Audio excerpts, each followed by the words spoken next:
whenever we want to start talking about Texas Chainsaw Massacre. Because you know what, though? Let's just set ourselves up for failure immediately by calling it the name of the original movie that's good. Yeah. Because it worked for Scream, so it'll work for us. And it's different enough. Even though they had another idea for the title of this film. It was going to be at one point Texas Chainsaw Begins. Oh, Lord. Which... Begins? Yeah, like what does that mean? Like a prequel? Begins again? Yeah. It's beginning again. and they dropped the at the beginning. Well, that's how you know it's different. It's like Suicide Squad and the Suicide Squad. Yeah. Yeah, now we know it's different. Yeah. Because Texas Chainsaw. Yeah, now it's the Texas. Oh, okay, got it. Oh, the is the next one. Yeah, the next one's just gonna be called Texas. Yeah, and then the next one after that's gonna be called Massacre. Yeah, and then Chainsaw. And yeah. So it was already the beginning that already happened. Yeah, right. It did with Alexandra Daddario. No, it was the prequel to the 2003 remake. I thought that was the one with Alexandra Daddario. Oh no, that was the sequel. That was the 3D. That was this movie. Yeah. They essentially. And it didn't work, so then they did it again, and, there's a lot of retconning here. Yeah. So on this episode of the Kulturecast, I'm joined once again by my good friend, vocalist, singer, man about town, Andy Gnosis. Hello. Horror fan, though. That's why you're really here. Yeah, that's the first priority is horror. Well, and because you, like myself, like to talk about horror stuff. Because we end up just talking about it anyways, so... We figure it'd probably be better if we set aside time to talk about horror movies, so then when we work, we're not talking about horror movies. Look at that, see? We're being smart here. Maybe. On this episode, we're going to be talking about something that I had kind of thought about talking about a month ago when it came out, and didn't kind of happen for various reasons. I was in Texas at the time, that's kind of the main reason. But we're going to be talking about 2022's Texas Chainsaw Massacre.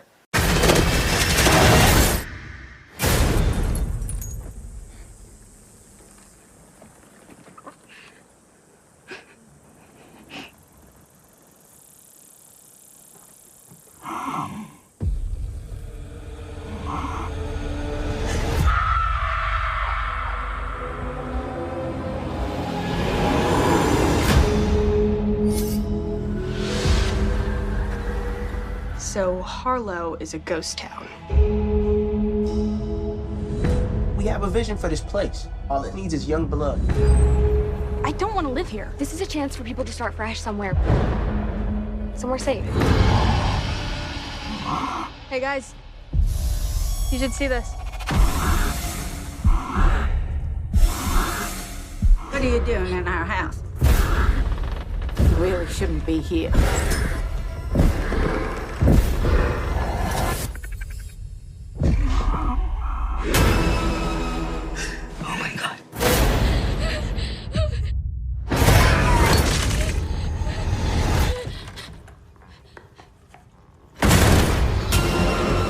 This is Hardesty. Sally? I'm afraid your old friend's back. 50 years I've been waiting for this night. Just to see him again. Who? Leatherface.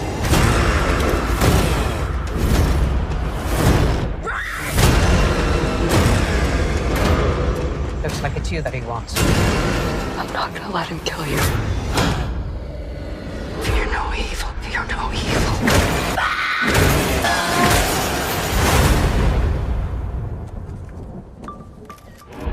Try anything and you're canceled, bro. Oh, fuck.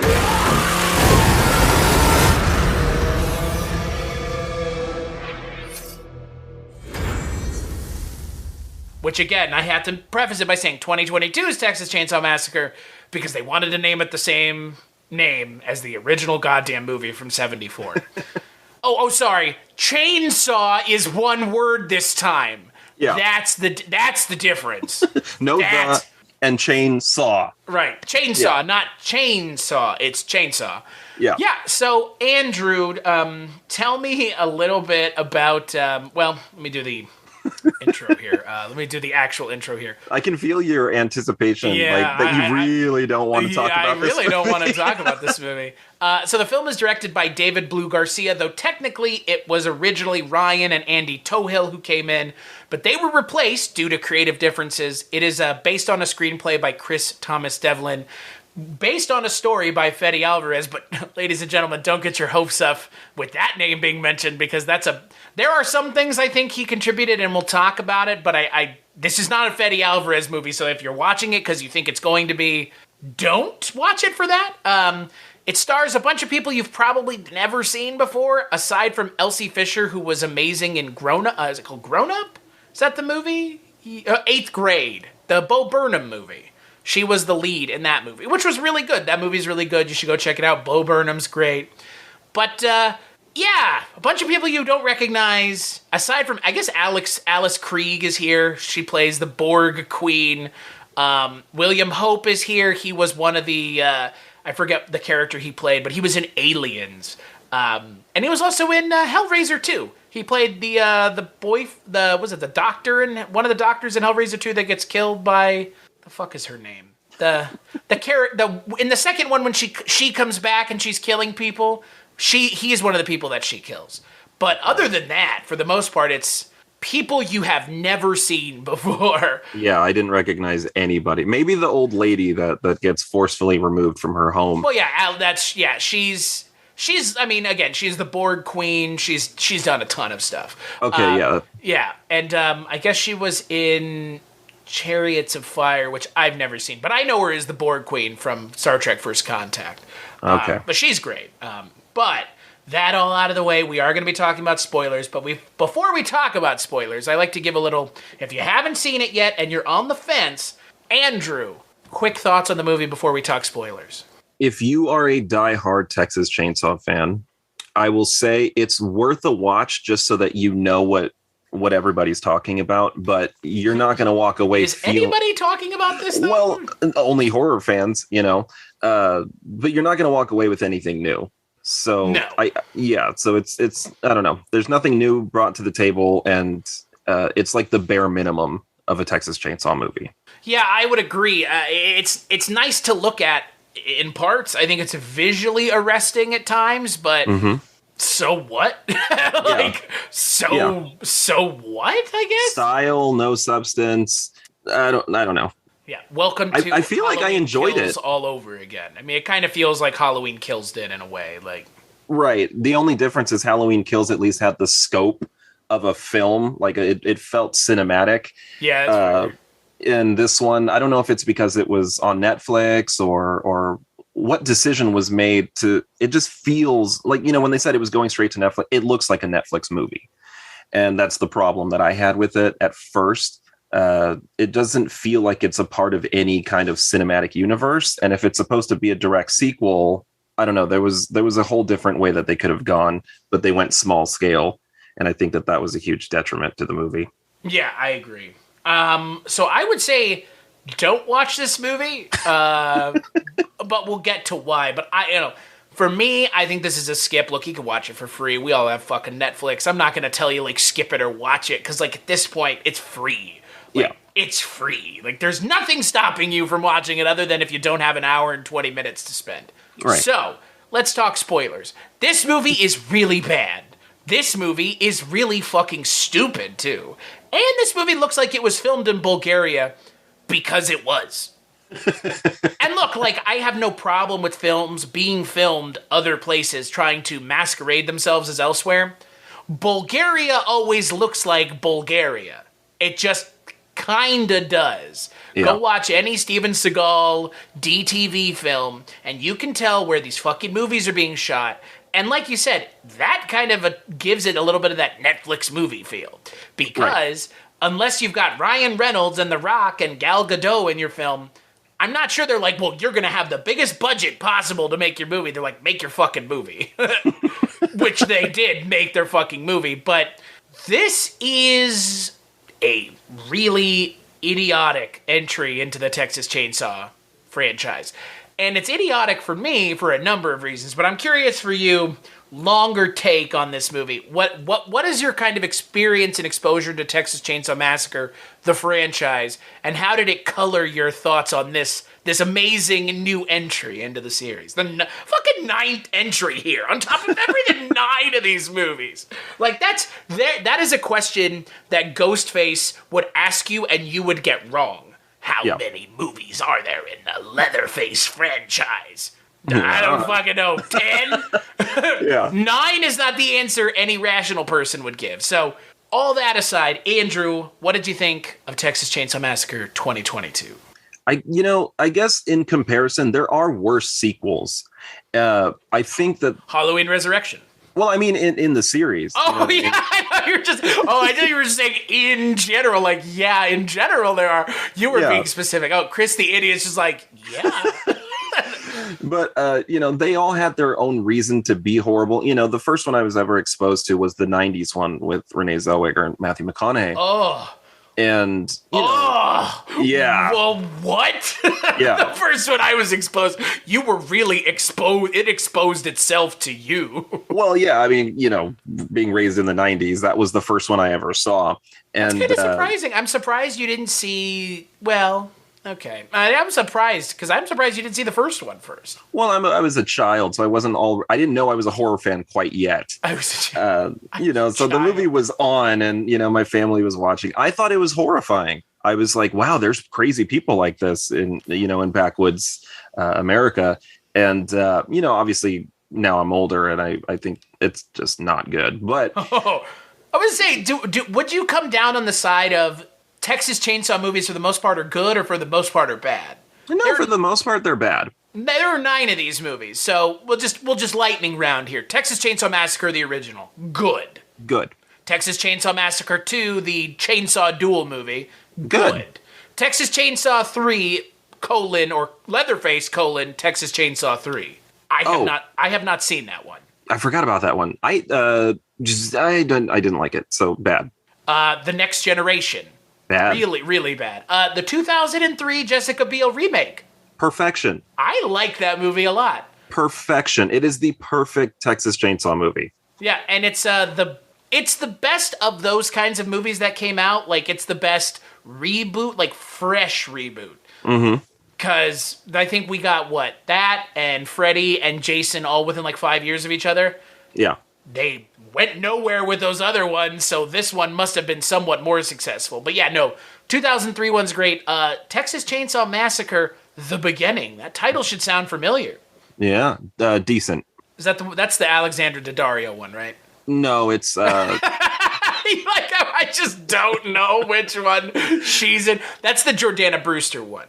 Yeah. That's the one at the end where she's in the car getting away and he just fucking kills her, right? Yeah, because you have to remember, you're like, oh shit, wait, this is the beginning, so nobody gets away. Right. So she dies in the end. Yeah. So I'll say that one was decent, just for the sake of like gore and just revisiting the family again was fun. Right. Wasn't as good as... That's the 03 timeline, right? That one came out in 06. Right, but there's like there's 3 timelines here. There's the original continuity, which we're going to talk about with these movies. Yeah. And then there's the Platinum Dunes remake continuity, which is the 03 movie and the 06 movie. Yeah. And then there's the alternate continuity, which is Leatherface 2017, Texas Chainsaw Massacre 74, and then Texas Chainsaw Massacre 3D. Right. So they've already done this once where they're like, we're going to erase the originals or we're going to erase, the sequels. They've already done that. Right. Texas Chainsaw 3D, okay. Hated it. It was, I remember thinking it was just okay. I think the redesign for his mask looks like shit. Yeah. It looks like a paper bag, like a plastic bag or something. I saw that one in theaters when it came out. I was very excited. I don't know why the trailers weren't selling me, but, I don't know. That's the Leatherface isn't a bad guy movie. Do your thing, cuz. Yeah, that's... Oh, God. There's so many... Do your thing, cuz. The liners in that movie were just not good. But I did like the sheriff being a scumbag, but... But the sheriff's a scumbag in the 03 one. That's what I'm saying. That's nothing new, so... Right. And then Leatherface from 2017. I did see that one. That's a weird one. It is weird. I don't know where I stand on that one because it doesn't feel like a Texas Chainsaw movie. It's essentially, I guess it's not. It's an origin story. I honestly don't know how I feel about that one. I don't remember much from it other than the guy that I thought was going to be Leatherface turned out to not be. And then it was the other guy or something. I don't know. I don't know. I think for me with that movie, it was like, I don't need the Leatherface origin story. Like, I just don't care. Yeah. Like, who gives a shit? Like, I mean, I know why we care. We care because of things like Star Wars, like who is Darth Vader, like Hannibal, who is Hannibal Lecter. Like, we care because we want to know what makes these villains so compelling. But I think what people fail to realize is what makes them compelling is that we don't know. Like, we don't know. Like, I don't need, like, you know, talking about something we talked about last time, like, I don't need a Billy Loomis origin story. Like, I don't need that. Like, you can give me enough in the film proper without needing to give me another film to explain the film I've just seen. Like, you should be able to, as a screenwriter, not the director, mind you, the writer should be able to infuse enough of the exposition into the film, enough character building into the film that I don't need a prequel film to explain why I should find Leatherface enthralling. Because look, that's the other thing here. Where does Leatherface rank for you in killers in movies? Because, like, he's nowhere near the top for me. Yeah, I wouldn't put him in the top either because he doesn't do much killing. There's a lot of Texas and Chainsaw, but not a lot of Massacre. So, like, this is the first time we get, like, a true massacre. Yeah. Like, this puts that, like, if anything, this movie puts the ass in Massacre. There's one scene in this movie that I would contend is, like, why you're watching it, and I think you would agree, and I think the stupidest thing about this entire movie was the run-up to it with the advertisement. They should never have shown that bus scene. Oh, in the trailer? Yeah, they should never have shown the bus scene in the trailer. Yeah, because that's the only good scene in the movie. Yeah. I don't know if it's... Although a lot of it doesn't make sense, but, you know, like... Almost all of this movie doesn't make fucking sense. Yeah, but I can suspend my disbelief just for a good massacre scene. But there was a shot in there that I was like, how did they not hear Leatherface coming? Because, you know, the guy gets off the bus to check what's going on. I'll be right back. Yeah, and then his decapitated head gets thrown back in. But we didn't hear a chainsaw or... This was the quietest chainsaw. No. I always watch stuff with subtitles on, and it did say chainsaw revs. But if you don't have the subtitles on, I don't know how you would have heard it. I didn't hear it, and should have like a spray of blood along the side of the bus or something. Something like, I don't know. It just that didn't make a lot of shit did not make sense that I'm going to get to.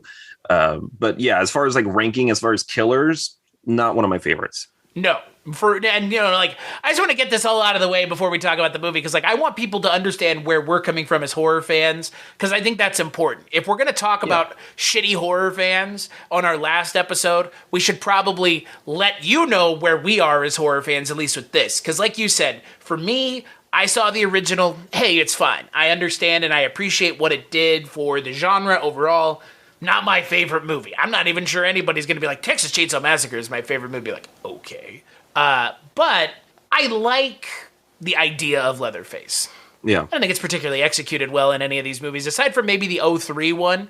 But the 03 one felt the most like, I don't know, most to my sensibilities. Like, there was something just... The 03 one is mean. Like, really, really, really mean. Like, I don't know if you've seen it recently, but, like, it's unnecessarily mean. I don't know. Arlie Ermey, I think, pushes it in that direction, but I think him being in that movie was a stroke of genius anyways. Yeah, it worked. That movie really, really worked. And when it came out, keep in mind, I was still in the mindset that I thought this had all really happened in Texas at some point. Right.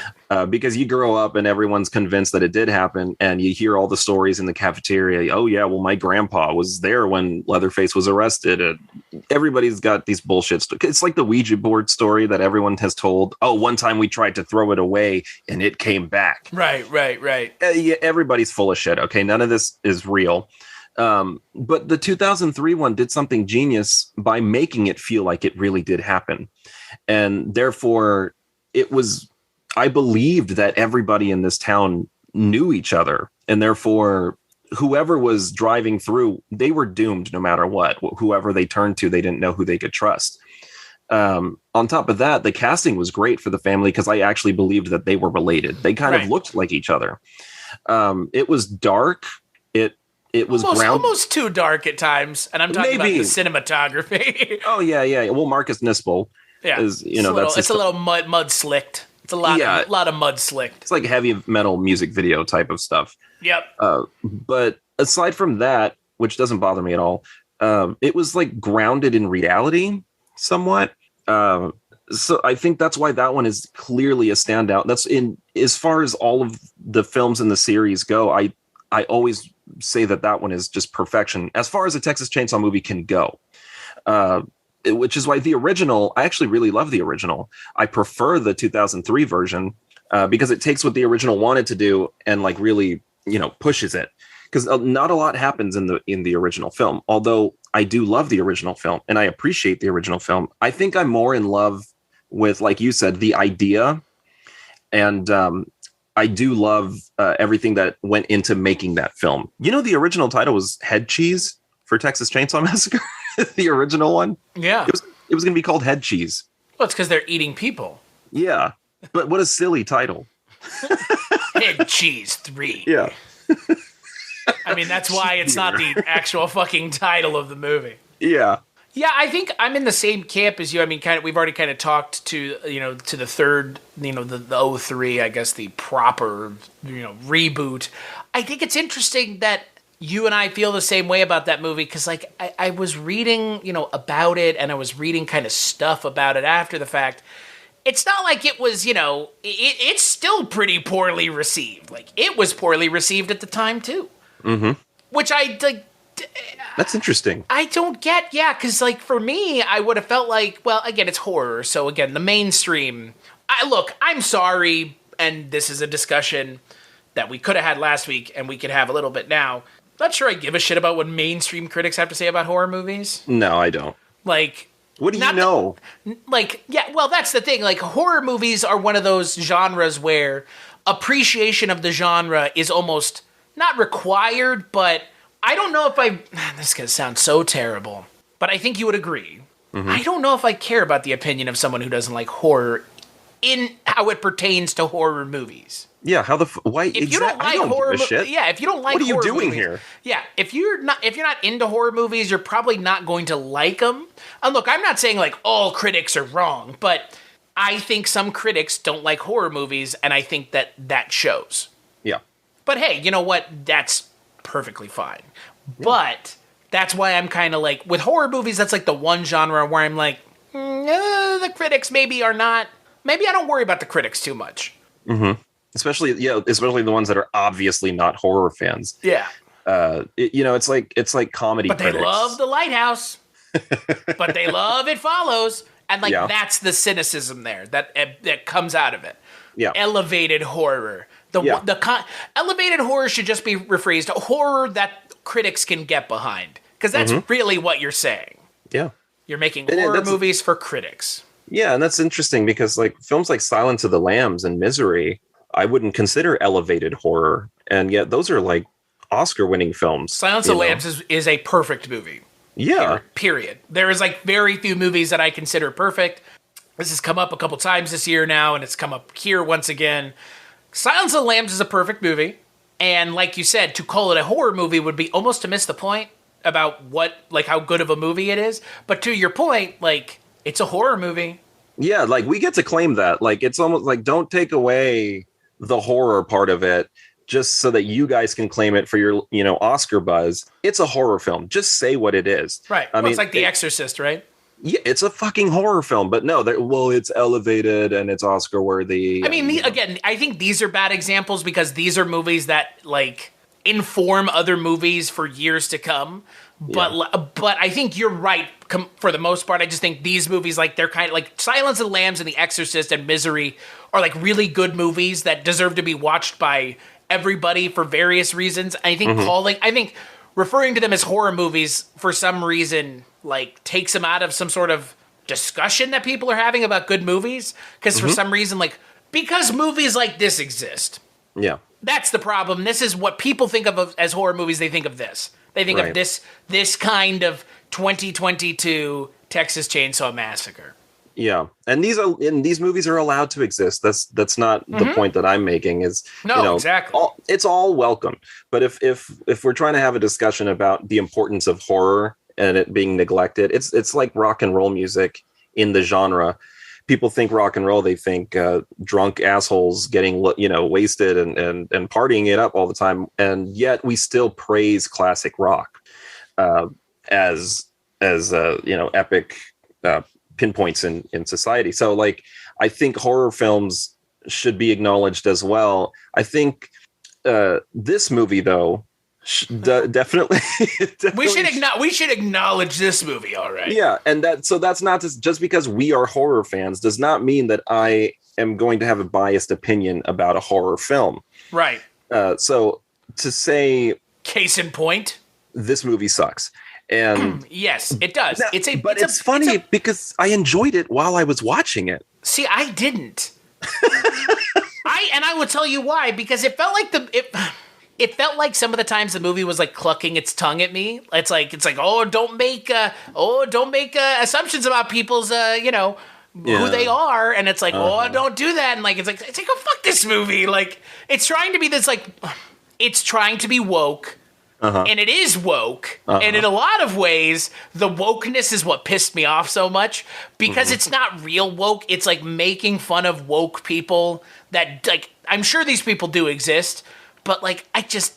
and I guess it's like this. Are people really like this? Right, and I think the movie's aware of that though, because the main character, I forgot her name, but she was awful. She was awful. Which one? Melody, the one with the one with the Jerry curl? Yeah. Sarah Yarkin, who's been in a ton of things that the two of us haven't seen. She's been in so many things that when you click on her on Wikipedia, Texas Chainsaw Massacre 2022 comes back up. Okay. She has been in very few things of this scale. The only other thing that I have seen that she was in, and you probably saw it too, but you don't remember, was she was in Happy Death Day to You. Oh, okay. I saw that once. Yeah, I saw that once as well, because that one was not nearly as good as the first one. It was a sci-fi film. Yeah. Well, hey, nothing wrong with that, but no. That's not why I'm here. It did have a great dramatic scene, though, between the daughter and the mother. It got me teared up a little bit. But Sarah Yarkin's character in this movie is oh my god, so unbelievably unlikable that while at times you feel bad and you know what's coming, essentially at the end you know what's coming, but you just can't help but hope that she gets fucking killed. Yeah, because... And that's terrible. That's terrible to say. It really, I don't revel in this. Is it? I do. It kind of is, because, her character is written so unbelievably that it's that's the problem with this movie and with a lot of these kinds of movies is they make the characters so unlikable that I have a hard time believing they are just... I have a hard time believing that they're anything but a creation of a writer. It doesn't feel like a character. It feels like an idea that's been placed on a character that the character has to represent those ideas as opposed to a fully formed character. Yeah. But again, talk about a conversation you could have writ large about the horror genre is, are there any characters in the horror genre worth remembering other than the fucking murderers, Yeah. And then you come to this movie and you go, yeah, because Leatherface in this movie fucking sucks on top of everything. Leatherface is, oy. Well, real quick, back to the main girl whose name I've already forgotten. Sarah Yarkin, who plays Melody. Okay. She reminds me of people that I've met who are, I don't talk down on people who are woke, I suppose.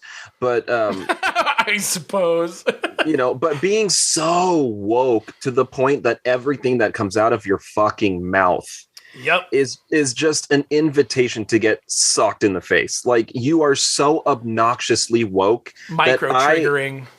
I can't take a bite of a sandwich without you telling me why that's fucked up, Yeah. That's a ham sandwich. Oh my God, don't you know how they raise pigs? Right. And I am all for being socially conscious and sensitive to people's minorities and things like that, but she does it to a level where it feels so fucking forced that it's not genuine. And Right. therefore, I don't give a shit that anything happens to her because she kind of brought it on herself. You know, like Literally, they brought this on themselves. Right, because she was, you know, at the same time trying to be sensitive towards this elderly woman who doesn't want to leave her home, while at the same time... We should set this up. So this entire movie is about two millennials who buy a ghost town, and they want to turn this ghost town into, I guess, like...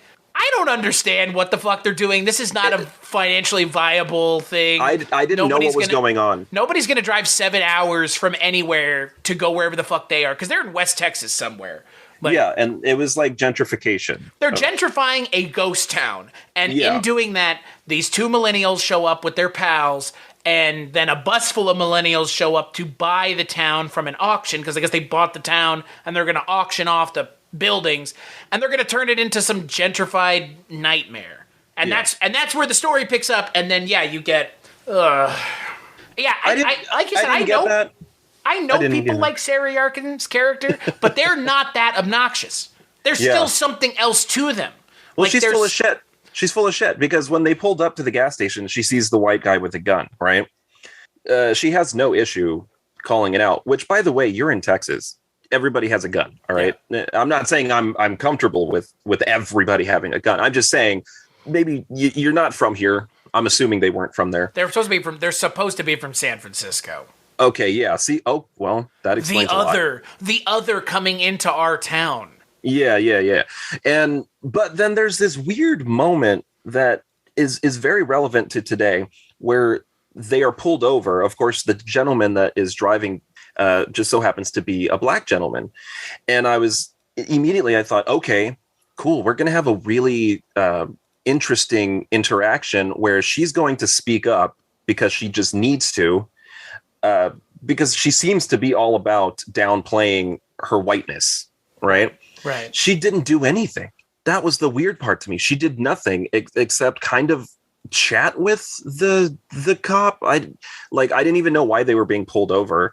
I only assumed that it was supposed to be a racist cop, maybe pulled over, driving while black. Right. And so I figured she would be the one that would speak up, not on his behalf, because he seemed to handle the situation just fine.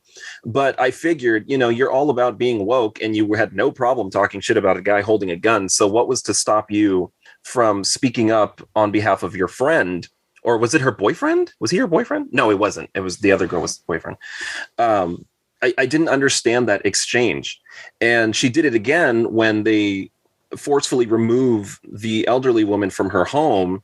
And yet she was so sympathetic towards this woman while her friend was uncomfortable with the Confederate flag being hung outside. It was just a lot of contradictions. And I didn't know if her character was written that way on purpose or if they were just fully unaware of all these contradictions that they were making in the script. A little bit of both, probably. Probably. I don't know. That's immediately I did not like her. And then, we're supposed to feel bad when she finds out that the woman did have the paperwork required to keep her home. I didn't care. I was like, I just don't fucking care. And well, they didn't give us a reason to care. So the entire movie happens because these two millennials kick this older woman out of her orphanage that they supposedly own now. That turns out, like you said, they don't, and they kick her out. And I guess she's been taking care of Leatherface this whole time. I was like, Leatherface? Who the fuck? What is he doing? What is he doing here? He's hanging out. He is being taken care of because I guess they're copying from the 03 movie, which is what it feels like, that he's kind of mentally disabled, mentally challenged. Well, he's supposed to be, Right, but like in the original movie, they like... Well, he is. In the original, he's supposed to be a mentally challenged. Right, but they don't really like hammer it home. It's more like context clues and subtlety and like the performance, like the pig noises and stuff. Like that's kind of... But like in this, it's like, no, he's like being taken care of by a woman older than him. He's taking care of her. Yeah, I don't... And it's funny because I didn't understand when they show him. I was like, is it, like, if you blink, you miss it. I was like, was that supposed to be Leatherface, like standing at the top of the stairs? Yeah, like, nah. yes. And I Yeah. immediately I was like, nah, that's too fucking easy. And then it just turned out to be him. Leatherface is in the back of a police van at one point in this movie as just a dude. Like, Yeah. it's this weird, like, I do appreciate that part of this movie. The demystifying of Leatherface, like, I like that, like, grounding him in reality, making him just kind of this, like, hulking monstrosity of a human being. Which they later contradict, and I will tell you, but continue. But man, yeah, I appreciated that too. I was, that's why I said it was so easy, but then part of me was like, okay, but that makes sense, seeing as it's just a Texas family. There's nothing paranormal about them. There's nothing, it's not like Jason or Michael Myers or Freddy Krueger. That's why I think maybe that's why he doesn't fall in those rankings, is he's supposed to be grounded in reality. Right. And so as far as that goes, it worked, demystifying him, as you put it. But later in the film, he's completely mystified because he's able to survive shotgun blasts and stabbings and chainsaw attacks. And he's supposed to be just an elderly, murderous man, with mental problems.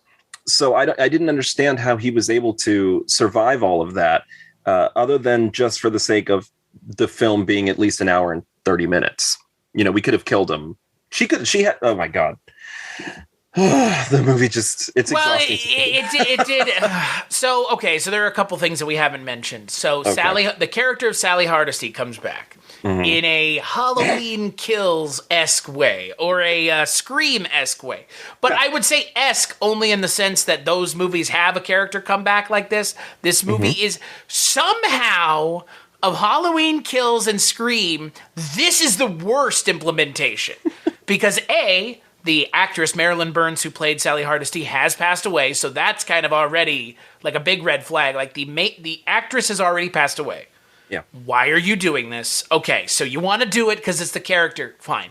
They recast her. She's now being played by Olen Fouyer, who is I believe, a Scandinavian actress. Doesn't look anything like Marilyn Burns at all. No, not at all. Perfectly fine. She looks like a Scandinavian actress in a movie set in Bulgaria that's supposed to be Texas.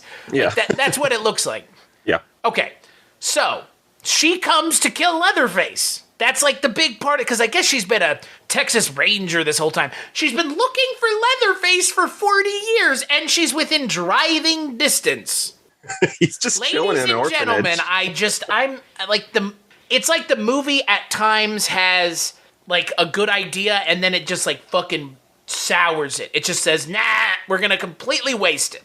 And and there was a cop-out, too, because at the beginning, when they stop at the gas station, the man behind the counter tells them, that Sally's been looking for him for 40 fucking years. And, it's just difficult to find because he wore a mask in this ghost town. You could not find Leatherface even without a mask. It just didn't make any sense, especially being a sheriff, of all the shit you could have pulled to get to Leatherface, being a local, and being a part of this orphanage, which I assumed was an orphanage for like wayward children. Not like a regular orphanage, because why the hell would they let him be there? I guess it was for wayward children. Here's something I don't understand. The original movie takes place in 1974. This orphanage has been open since 1925. How old was Leatherface in 1974? Can we just wait on that idea for? Are we being led to believe that in 1974 he's like a teenager?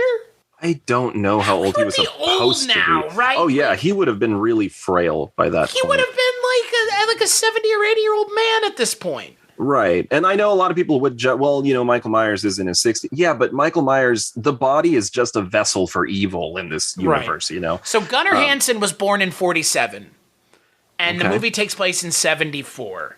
So that's 3 plus 20 plus another 4. So he's 27. Okay, let's just say he's the age that Gunnar Hansen is in the original movie. Right. That was in 1974. This 50 years later, he's a 70-year-old man. Right. And this actor that played him in this film looked barely 45, if anything.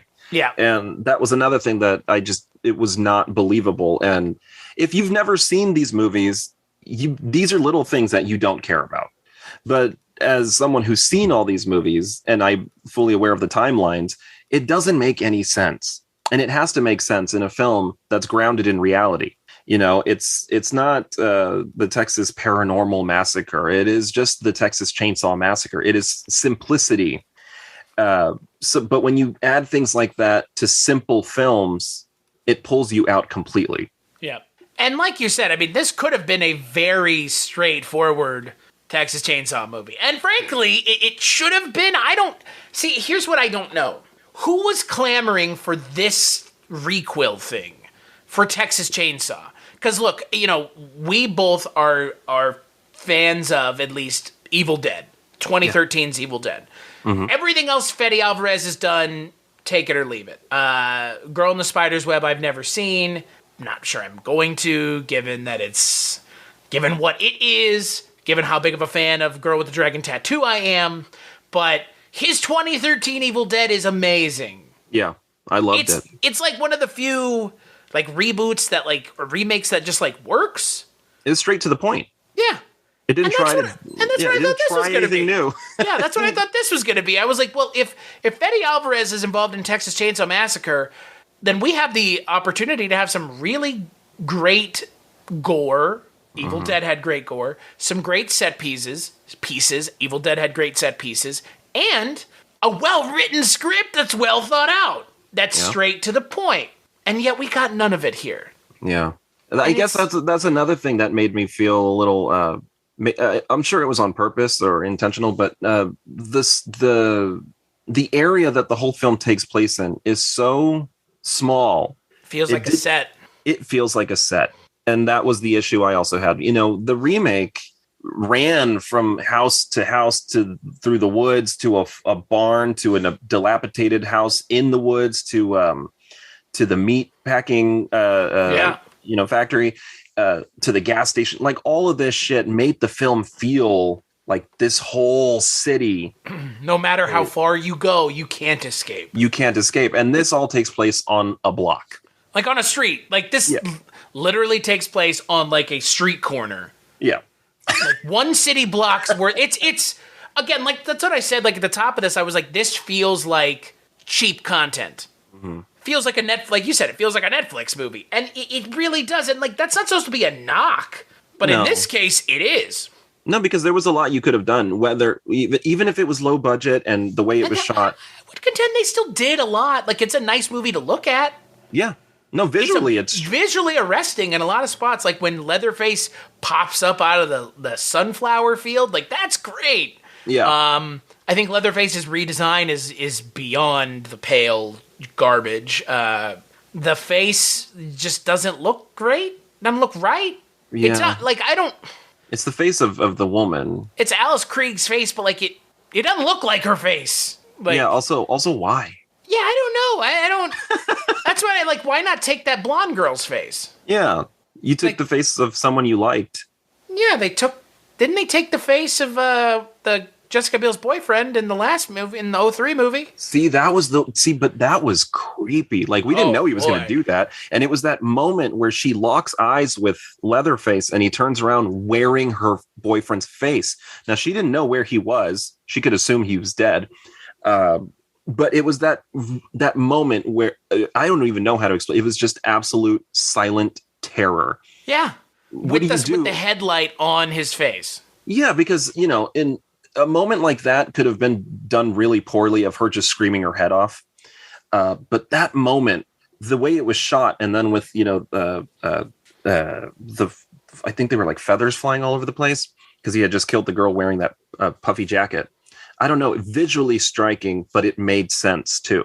And that's what this movie doesn't do. It's visually striking, but nothing makes sense. So I'm just looking at something that looks cool, but it doesn't mean anything. And when it's a small exchange like Jessica Biel and Leatherface wearing her boyfriend's face, that is to me the epitome of horror. It doesn't have to be screaming over the top gore. It is something so simple as that really gave that movie, in my opinion, absolute class. That was horror at its finest, in my opinion. Agreed. That movie's scary. I rewatched that movie a couple weeks ago in preparation for this movie to come out.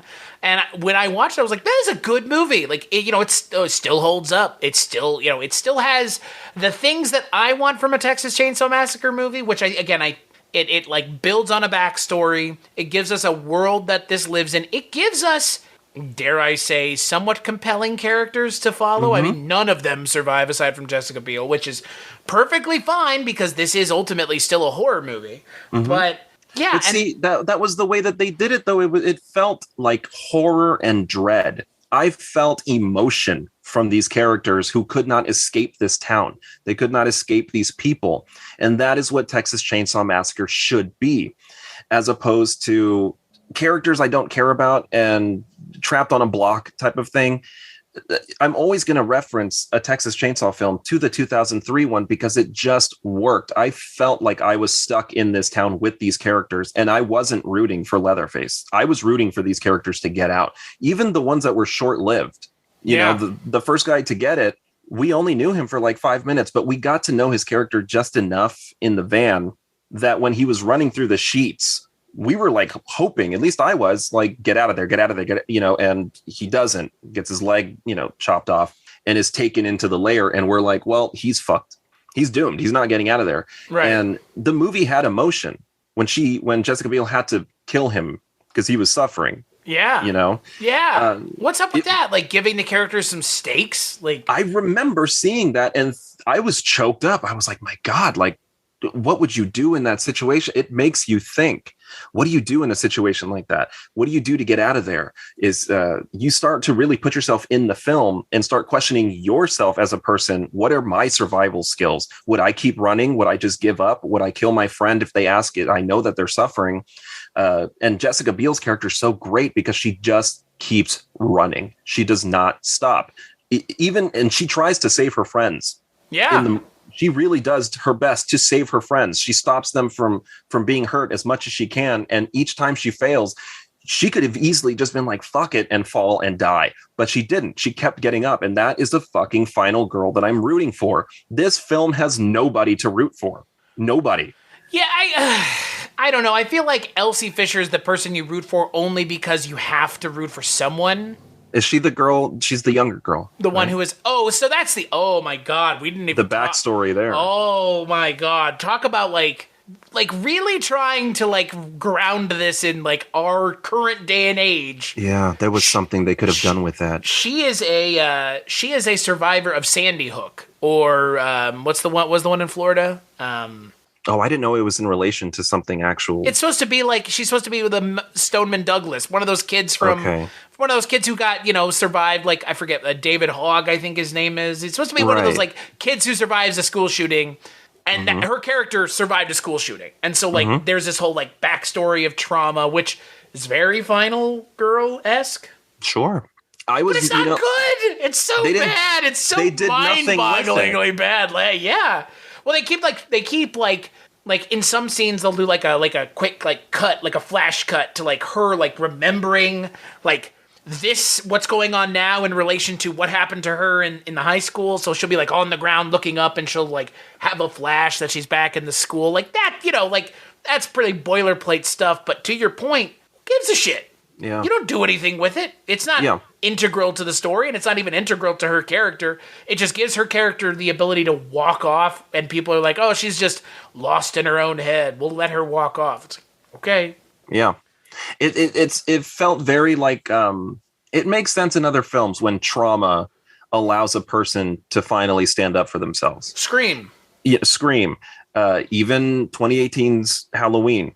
Last House on the Left, you know what I mean? Like there's films like that where I like a backstory. I like to know that this is not a perfect character. They've been damaged in some way, but they're not going to let it, bring them down. And in a situation like this, when I was watching it the first time around and they had the little flashback, I got excited. I was like, oh wait, there's something here.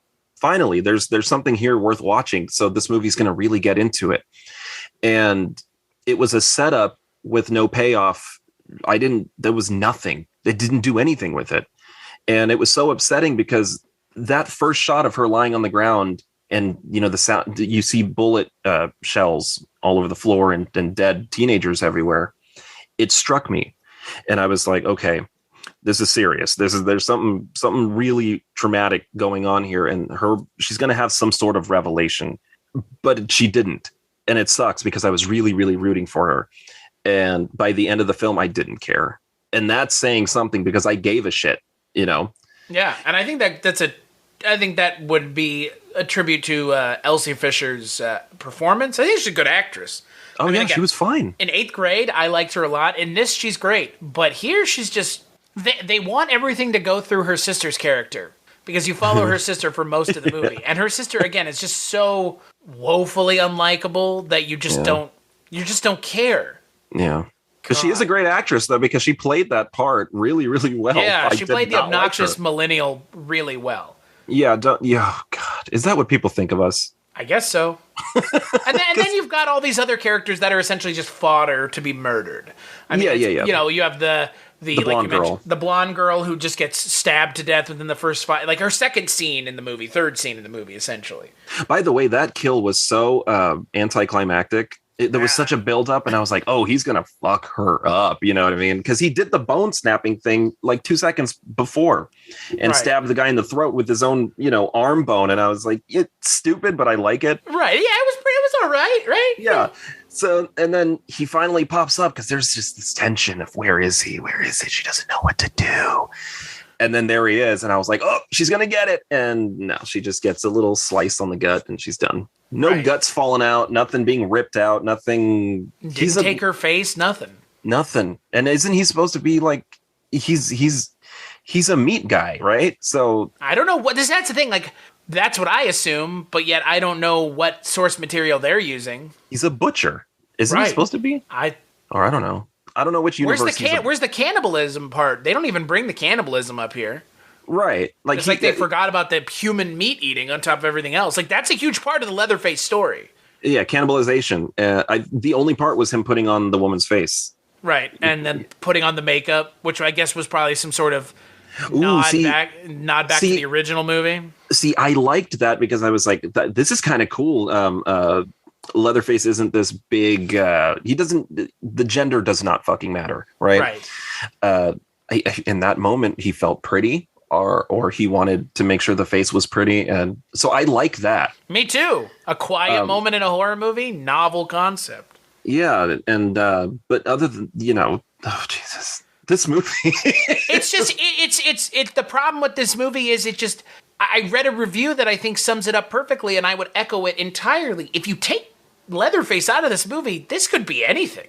Mm-hmm. Oh yeah. I agree. This isn't a Texas Chainsaw Massacre movie. It is in name, but holy shit! Like, take Leatherface out of this movie and put anything in there. But the Creeper from Jeepers Creepers in there. As far as I'm concerned, it's the same goddamn idea. In the middle of nowhere, something kills a bunch of people. In the middle of nowhere is the part of this that you have to. This could have been Hills Have Eyes. Right. It could have been anything that takes place in the middle of nowhere where people are isolated, where they're somewhere that they ostensibly shouldn't be. Mm-hmm. And instead of it being Leatherface, it's the Creeper, it's Hills Have Eyes, it's who the fuck knows? We could create our own thing right here that would be infinitely more interesting than the thing that they passed off as Leatherface. How great would have been if it was a Chucky movie? You know what this should have been? I was thinking about this. You know what this should have been? They should never have told us it was a fucking Leatherface movie. That should have been like the big reveal. Was he's slamming into the wall and you're like, what is he fucking doing? He's bashing the wall open. And then you see that shot of him pulling the chainsaw out and you're like, oh my God, it's a Leatherface movie. Exactly. Oh, see, that would have been. But like, why the fuck don't you do that? Oh, because if you do it that way, you can't take advantage of the name Texas Chainsaw Massacre. We can't promote it. You know what I mean? And oh God, see. I didn't even think about that. And now I'm thinking that would have gave the movie something to work with. Like, the marketing would have been brilliant. I think, didn't the Blair Witch, the most recent one, do that? Like, it was. Well, it did it with the advertising. It didn't do it with the movie itself. It did it with the advertising. Okay. But it did. It totally did. That would have been really cool. Everyone was, we're going to go see this horror. Oh, there's this new horror film streaming on Netflix called Run. Netflix is the best place to do this. Yeah, you fucking idiots. Let's go fucking idiots. Like, you don't even like. with the Netflix streaming, you don't have, like, there are some things you're not, you could just drop it on Netflix. Mm-hmm. That's what I would have done because, hey, oh, by the way, I don't know if you looked into this.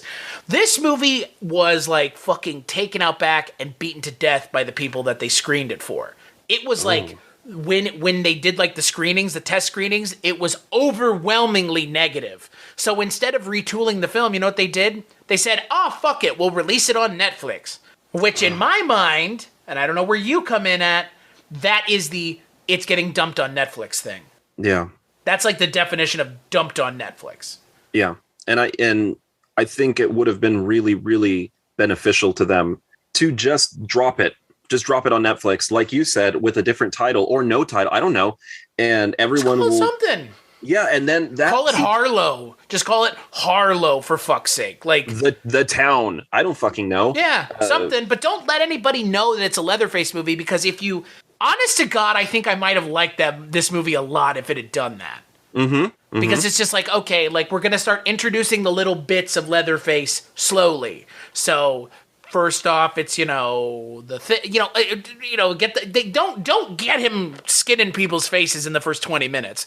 Give it a little time, let it breathe, let it build, let him get the chainsaw first, and then take somebody's face. So the scene where he gets on the bus, that's the time when you see him as fully formed Leatherface for the first time in the movie. Yeah. And that's badass. Like, that would be so badass. He shows up, and all of a sudden you see, like, the rain-soaked window. You see this guy walking up, and you're like, oh, my God.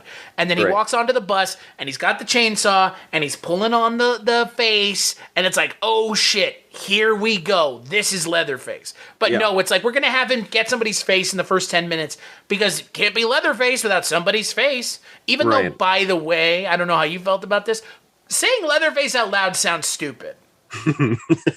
Doesn't it? Yeah. Leatherfuck. They called him Leatherfuck at one point in this movie. As opposed to just calling him what you or I would call him, hey, fuckface. Yeah. Not Leatherfuck, like, what? Like, hey, fuckface. Like, yeah. I don't know why they advertise this movie as a Texas Chainsaw movie when it doesn't feel like one, and if they had not advertised it as one, it might have felt more like one if they had. It's kind of this, it's weird, because I was trying to figure out, like, what would make this movie better, and in my mind, the thing that would make it better is not letting on that it's a Texas Chainsaw Massacre movie, at least from the outset. Right. On top of that, I think Sally's character, I think they were going to do it no matter what would have really worked, in my opinion, is, I love that I have to say, in my opinion, a lot. Sally, I don't think she would have been the ballsy character that they wrote her out to be after experiencing what she experienced. I think she would have been a recluse. I think she would have, especially, like, if she stayed in Texas. Which I don't even understand that. Like why? Just get the fuck out of there. But I think it would have been great if they wanted to bring a Sally character in. It could have been a really great moment to show her as someone who really doesn't she never leaves the house. She's afraid of the outside world. And now she's being forced to face Leatherface again. Write her like Laurie Strode's character. Well, see, no, Laurie was looking for him. Right, but my point is, I never understood Laurie Strode's character being written the way she was being written in Halloween. It doesn't make sense. Because she knew where he was. Yeah. She acted like she didn't know where he was. Mm-hmm. That would have been the way to write Sally's character, is like, write her as a woman constantly terrified that Leatherface is going to walk through the door. Right. Laurie Strode doesn't have to worry about that. It's been 30 years and he hasn't done anything because he's locked up. And he only escapes because of the machinations of other idiots, not on his own. He's locked up. He's not going anywhere. Frankly, I don't even know if he wants to leave. Like, but like, same with Leatherface. Like, that's the problem with this. Like, why do I feel bad for a character who has a situation put upon them that they have to deal with? And what character am I talking about? I'm talking about Michael Myers and Leatherface in these movies. Why am I going to feel bad that why do I feel bad for the people that Leatherface is killing when they interrupted his just like normal life? Right. Why do I feel bad for the characters that Michael Myers kills? Well, I feel more bad for them, but at the same time, like, they're like getting in the way of him, just like existing, it would seem. Leatherface is a bigger problem. Like, I don't understand why they brought Sally back just to do what they did with her character. Like, can I also say in Texas, somehow people just don't die right away because Sally got chainsawed so good through the gut and hoisted up into the air. He's like got her on his chainsaw and he's like jumping it up and down. Like she's like, she's dead. Like, and yet she was alive enough to get one last shot in, you know, and it didn't make sense. Now, of course, that was it was supposed to be like a badass, you know, Laurie Strode moment, but it just wasn't. And I remember even when the trailer came out for this new Texas Chainsaw, it felt like I had seen this trailer before because she says in the trailer, not word for word, but within the same context, pretty close, that she's waiting for Leatherface. She's been waiting years for this. So I've waited 40 years for this night. Yeah, so I can kill him. And Laurie Strode in her trailer says, every night I have prayed that he would escape so that I can kill him. And it's like, we've seen this movie. And it didn't work. And it didn't work in Halloween Kills either. It didn't work in Halloween either. Like that franchise, I don't think her character works there either because it doesn't make any sense. Like it doesn't. And I'm just happy that Laurie Strode is back. That works for me because I put her up to the same standard as, you know, like Sidney Prescott. But in 2018, I hate to shit on that movie because I do like it. But Laurie keeps talking about trauma. This trauma that she's carried for so many years. And it's part of me wants to be like, I get it. But the other part of me is like, he only killed 3 people and you didn't even see any of it like happen. And he chased you for about like 2 minutes. You stabbed him in the eye with a coat hanger. Like, let's not act like you were tied in the dungeons and tortured for like a whole year. And you had to see all your loved ones dying around you. Like this thing happened within 5, like the chase scene is not that long. No, in Halloween, like, Laurie's character is like incidental. Like she's just there. She just happens to be the last one alive. So I don't understand how 40 years later her character would be this badass gun-toting booby-trapped house. Michael's not coming for you. He's not looking for you. You know what I mean? And I don't know. And see, that brings me to Sally has Leatherface at gunpoint at one point in this film. She can shoot him, right? And he does the Thanos of I don't even know who you are moment, you know? Yeah, tell me, say my name. Say my name. Like, bitch, he didn't know you then. He doesn't, it's like when Wanda, you know, jumps in and says, you know, you took everything from me. And he says, I don't even know who you are. But see, that scene's great because then she turns around and fucks him up. Yeah, because she says, well, you will, you know? Yeah. And in these movies, it's like, say my name, and it's like, they don't. And they're like, I can't bring myself to kill him unless they give me what I want. It's like, then you didn't want to kill him to begin with. It was never about killing them. It was about you getting from them some sort of recognition that what they did to you is terrible. And it's like, I need validation. But you don't know, like, there's no, like, everyone in your life has probably validated to you for the last 40 years that what happened to you is terrible. Why do you need, like, it's writing. Let's just get this out. It's writing from a male perspective. It's writing female characters from a male perspective. You know why I say that? Because realistically, someone who's had that kind of trauma would go get help. Yeah. You would be in therapy for years. Mm-hmm. You wouldn't be just fucking, I'm just gonna sit in the middle of nowhere and gut pigs and shoot shit until he escapes again. You'd be going and getting help. I mean, people would be forcing you to get help.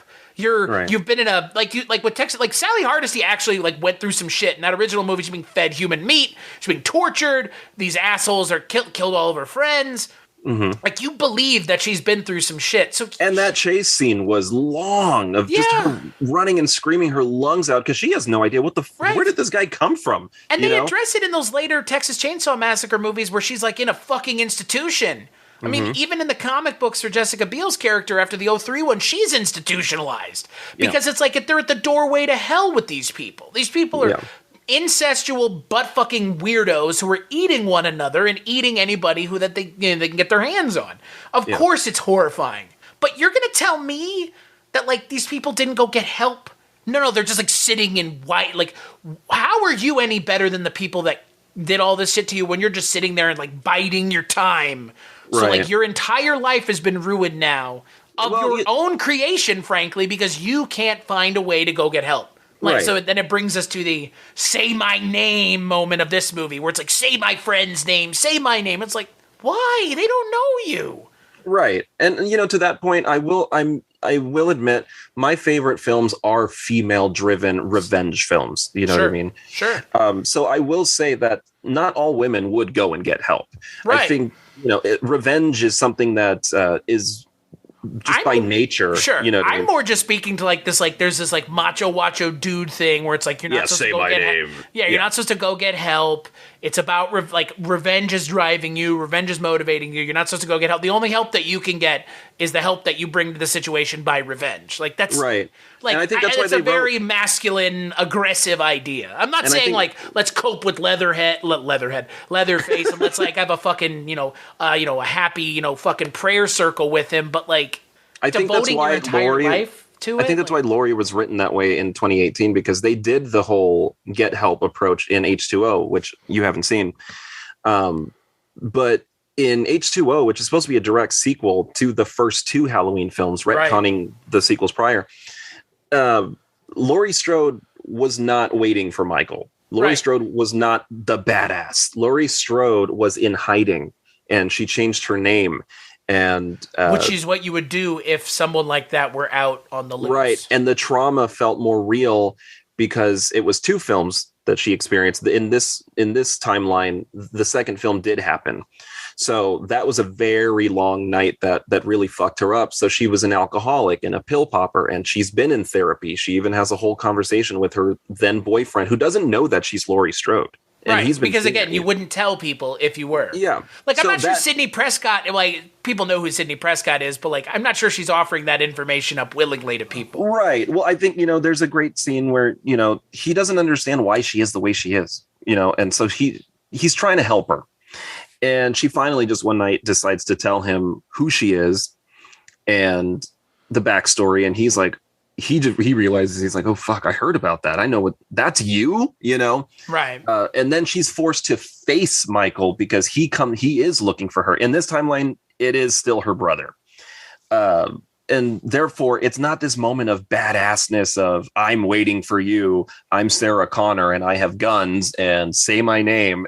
It's more of a moment of, okay, fine. You're looking for me. You've found me, but I'm not going down without a fight. Now I got to fucking deal with it. Yeah. So there's a great moment in that film where she stops running, and it's really, really a great moment where she tells everyone else to get out of here because Michael is still in the school, and she walks up the driveway, and there's this moment where she just screams his name.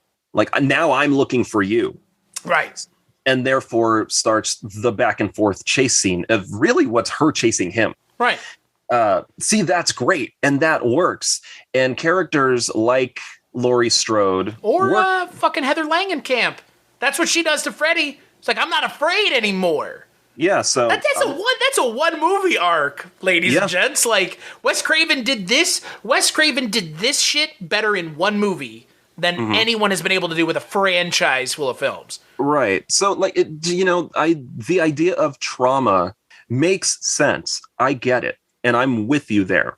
But it has to make sense. So when a character like Sally isn't traumatized after what she experienced, isn't traumatized, and is just she's the sheriff, and I've been looking for him, and it's not effective.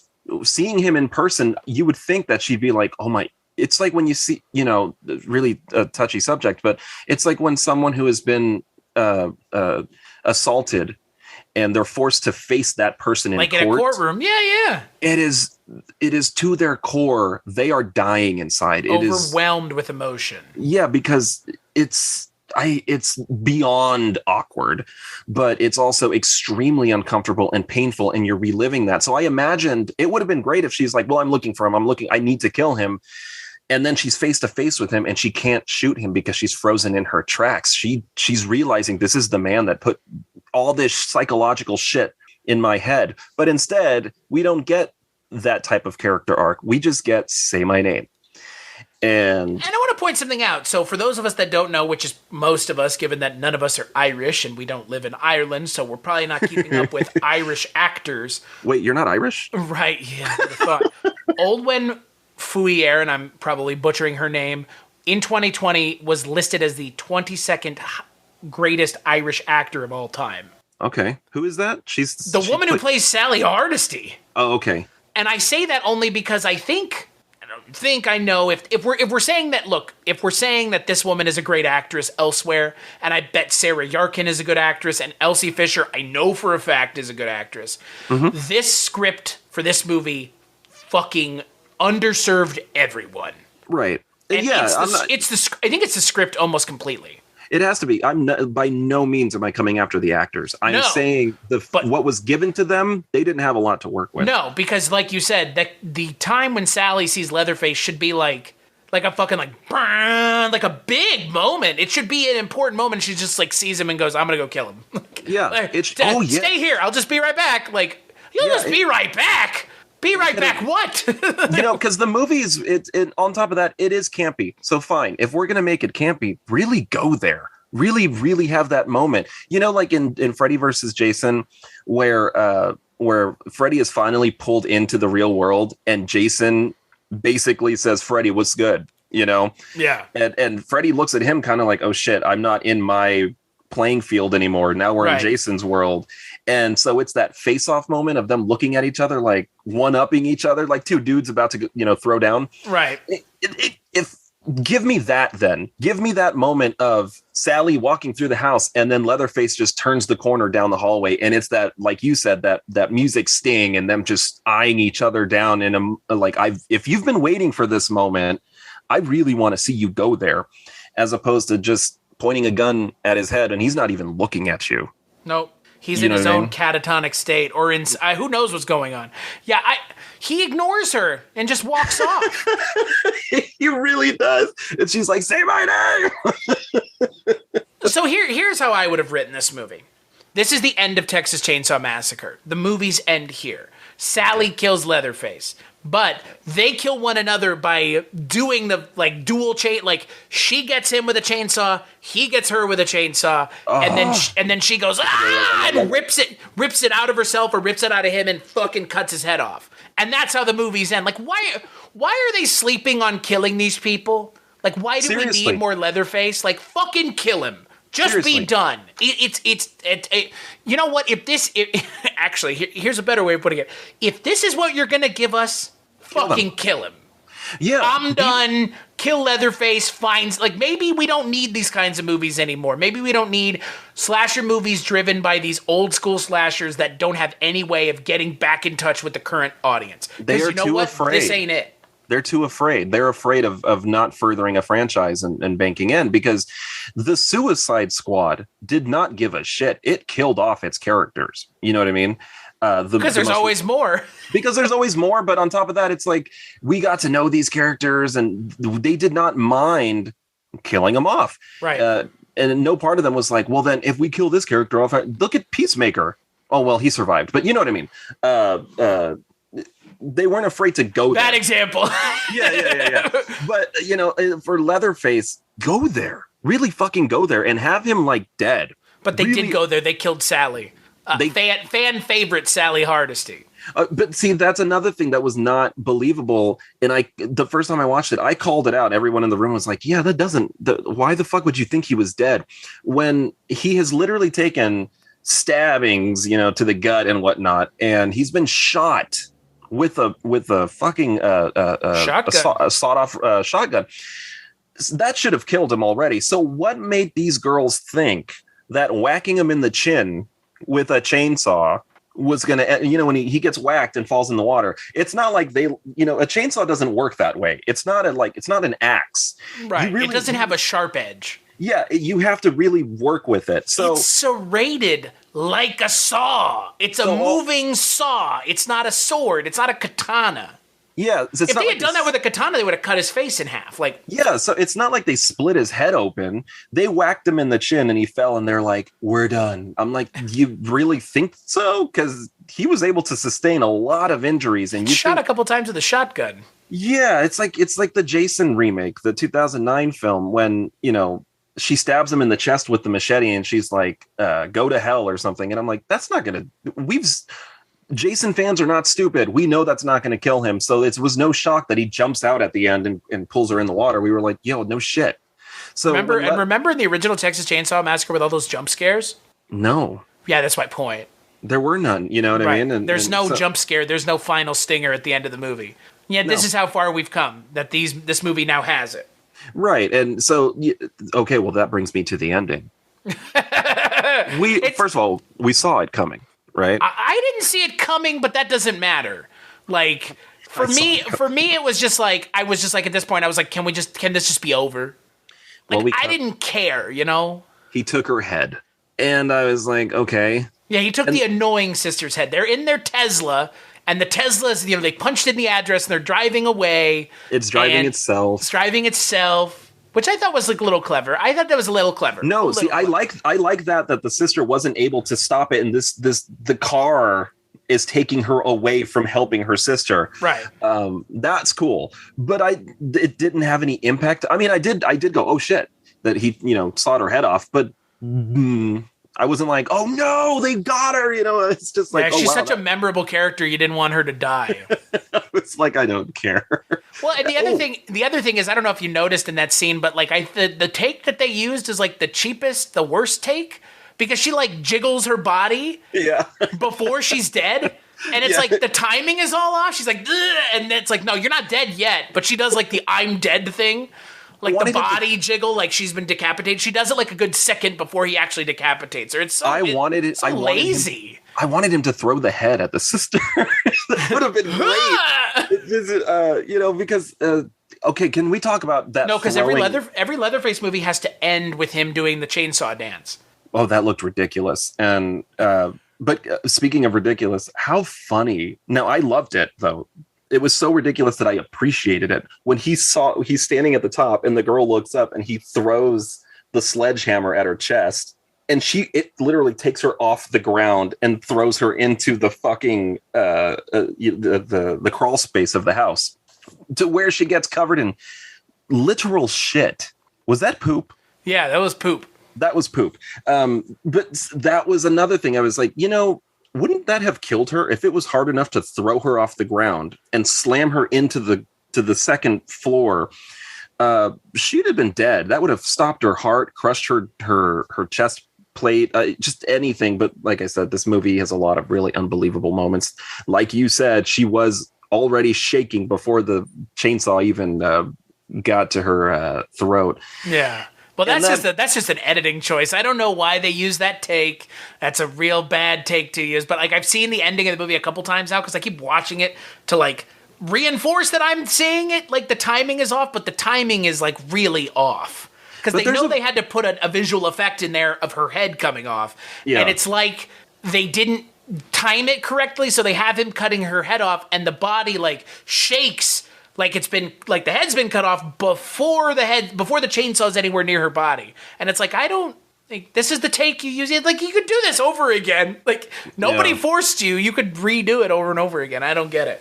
Yeah, nitpicking a terrible movie's terrible ending. Yeah, sure. Where does the fucking movie go from here? Like what happens from now? Like I wanted him to throw the head. That would have been great if he had full force chucked the head at her.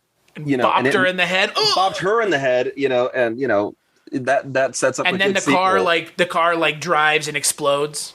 Yeah, because how funny would that have been? It would. Well, that's the thing. Like, what? Like, ultimately, that's the question that I have here. Is like at the end of this movie, Leatherface has Reign of Harlow. He has all these dead bodies everywhere that are going to be attracting the buzzards.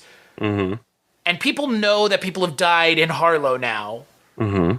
So where does this go from here? Because like that's my question. Because he went home. Did you see but that's scene? Still in Harlow though. Right. I'm just saying the scene was it a post-credit scene? Right, because it's a Marvel movie now. Everything's a Marvel movie too, by the way. Yeah.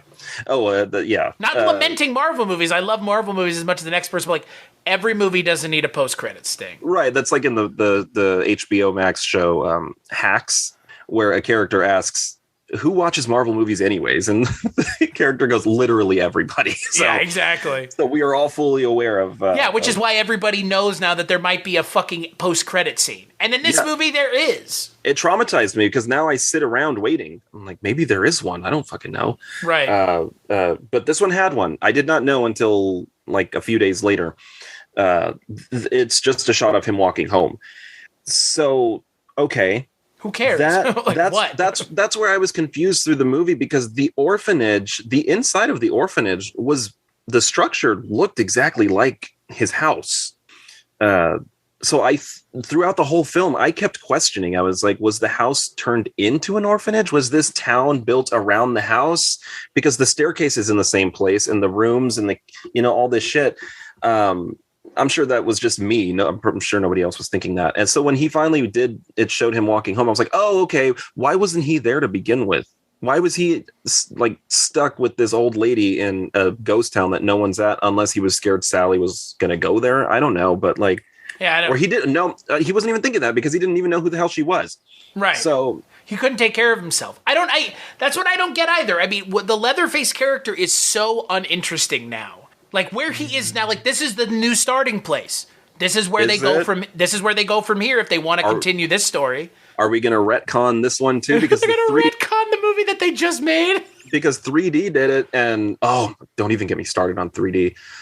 Equally as bad in my opinion, but I know you said you kind of liked it. Hey, it's okay. It's better than this movie. It didn't do anything for me. And hearing this movie literally didn't do anything. Hearing a character who's not from Texas say "Welcome to Texas, motherfucker" pissed me off. It's like, you're not even from here. That's a you thing. I don't know. You don't even go here. Like, what are you talking about? You're not from this school. It's like, you and I together could have made a better movie. I'm sure you're convinced. I think you and I would have been able to write a better script. How's that? I mean, I'm sure I would have been able to come up with better ideas, but what horror fan doesn't think? But better ideas are the starting place of a script. True, very true. All you need is someone who knows how to write, and you can turn those ideas into a script. Well, here's a theory that I saw online. Some people are requesting, that this be the last of the requels, because it's just not going to happen. Yes, I'm trying to make this a thing. It's just not going to work. We should continue Jessica Biel's plot. Part of me is like, that would be really cool. But the other part of me is like, I love that movie so much. I don't want to see anything ruined. But then again, that movie will always be there, so you're not really ruining the movie. Right. Don't be one of those Star Wars fans. You're ruining it. Like, who cares? It's like, no, you can go back and watch the one you like. Yeah, these movies haven't been erased out of your mind just because something else came out after the fact. Yeah, trust me, I am not one of those people. But no, that's a horror fan. That is a man baby horror fan thing too. Yeah, you've ruined Halloween. It's the first one is still there. Just go. Also, watch for the it. record, like Halloween ruined itself already. Like it's ebbs and flows. Like I don't like. It's like anything else. Like I didn't like Scream 4 that much. You didn't like the Scream TV show. You could have said at one point they ruined Scream. But yet here we are with Scream 5. Yeah, it's still there. And Halloween 4, 5, and 6 exist. Yeah. And those movies, I don't think anybody is like championing Halloween 4 as anything. But yet Halloween and Halloween Kills exist. Yeah. Like it doesn't. I don't get it. Look, at the end of the day, it's up and down. It's up and down. Like some things are good, some things are bad. Somebody's vision is going to be different than somebody else's. Right, and at the end of the day, it's not that serious. They're just movies. They're just entertainment. Yeah, but we find passion behind things that we love. So I think that's where it comes from. Because just as easy as I can say they're just movies, I find myself becoming passionate about films as well, because it's something that either you grew up with or you just really entertained by. So it's just a movie thing for me that always has felt. It's like, it would be like someone saying to you, it's just music. Like, it's not though. Like, it's like, I watch movies every day. I have to, because that's what my job requires. You listen to music all the time because that's what your job requires. Like that. Well, like, it's the nihilist in me. You have to remember is that at the end. No, I get it. Like it is just a movie. Like ultimately at the end of the day, but like the way I look at the problem is the way I look at it is just a movie. But at the same time, like if not for movies, I would not know anybody that I know. I would never have worked with you. And so like it is just movies, but like at the same time, it's like. I understand. I gotta get excited about something because I understand. There ain't much to get excited about outside of that. Like I fully understand because when I was explaining to my girlfriend about the difference between American tacos in the Crunch, you can buy the kit now at like the store, sure, with just ground meat and lettuce, and Then you can get real tacos, which I become really passionate about the differences. And my girlfriend had the nerve to tell me it's just food. And I'm like, it is not just food. It's not just food. It is culture. It is. Don't fuck with me. Don't put more on my tacos than some onion and cilantro and a lime. I don't need more than that. Yeah. So unless I do, and then I'll ask for something else. But at the end of the day, yes, physically and literally, it is just food, but there's more to it. That means a lot to a lot of people. Right. So your heart is just an organ, but yet without your heart, you would die. Right. So yes, it is just a movie, but a lot of people are really passionate. And you want to know why they're passionate? Because they care. So us sitting here shitting on the newest Texas Chainsaw is only because I care. Is because I love where it could go. It has so much potential. It's like the kid that keeps saying, I can't do this. I want to be the parent that's like, no, you can though. That's the thing. You can do it. You just really don't want to. Or you think you can't and you want to, because clearly they want to make these movies. Right. They just don't know how. And I believe Fede Alvarez loves Texas Chainsaw, as I'm sure you do. He has a track record of knowing how to work in the horror industry. He has a track record of good horror movies. Don't Breathe, for all of its problems, love it. It's still okay. I'm not as big of a fan as some people, but I think it's just fine. Well, maybe the trailer was just so fucking terrifying. So I was professional ready. Teenager Dylan Minnette is in that movie. Yeah, and I forgot her name, but she's in Evil Dead as Mia. Oh yeah. And Stephen Lang is in that movie. I liked the setup of that movie because it's like, why won't he die? That's it's is he just really fucking powerful? I don't know. But then that newest one came out. I haven't seen that one. I don't think I want to, unless we're gonna review it. Don't Breathe 2. I didn't like the first one enough to watch the second one. He's an anti-hero in the second one, so nah, I'm good. No, I don't want to know about an anti-hero who was fucking turkey basting women. You can't. Yeah. How the fuck are you an anti-hero now? I can't sympathize with that. And even though it's but they broke into his house. But sure, I get that. He could have just called the cops. I don't know, told them to leave forcefully. But when it comes down to restraining a woman and forcing her to bear his children, you have lost all of my sympathy. I don't give a fuck what happens to you. I hope you die. I hope you get pregnant. And he doesn't, though. He's alive at the end. I think that movie's really dark. Maybe that's where the Texas Chainsaw movie, it should have that kind of vibe of just Don't Breathe? Yeah, just a little randomness in there, but it was a dark film. You know what here's you know what, let me pitch to you my Texas Chainsaw idea.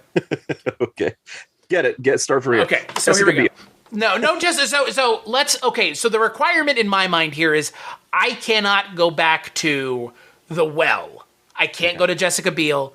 I can't do any of that. All I can do is use Texas Chainsaw Massacre, the original, as a starting point. But this is going to be this idea that I have is going to take it in a different direction, but at the same time stay truthful to the original.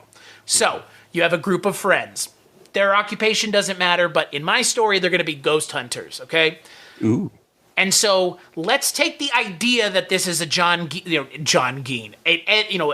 Gein character, because that's what everybody's like. Oh my god, did you know the original one's based off of Ed? It's based off of Ed Gein, in the most.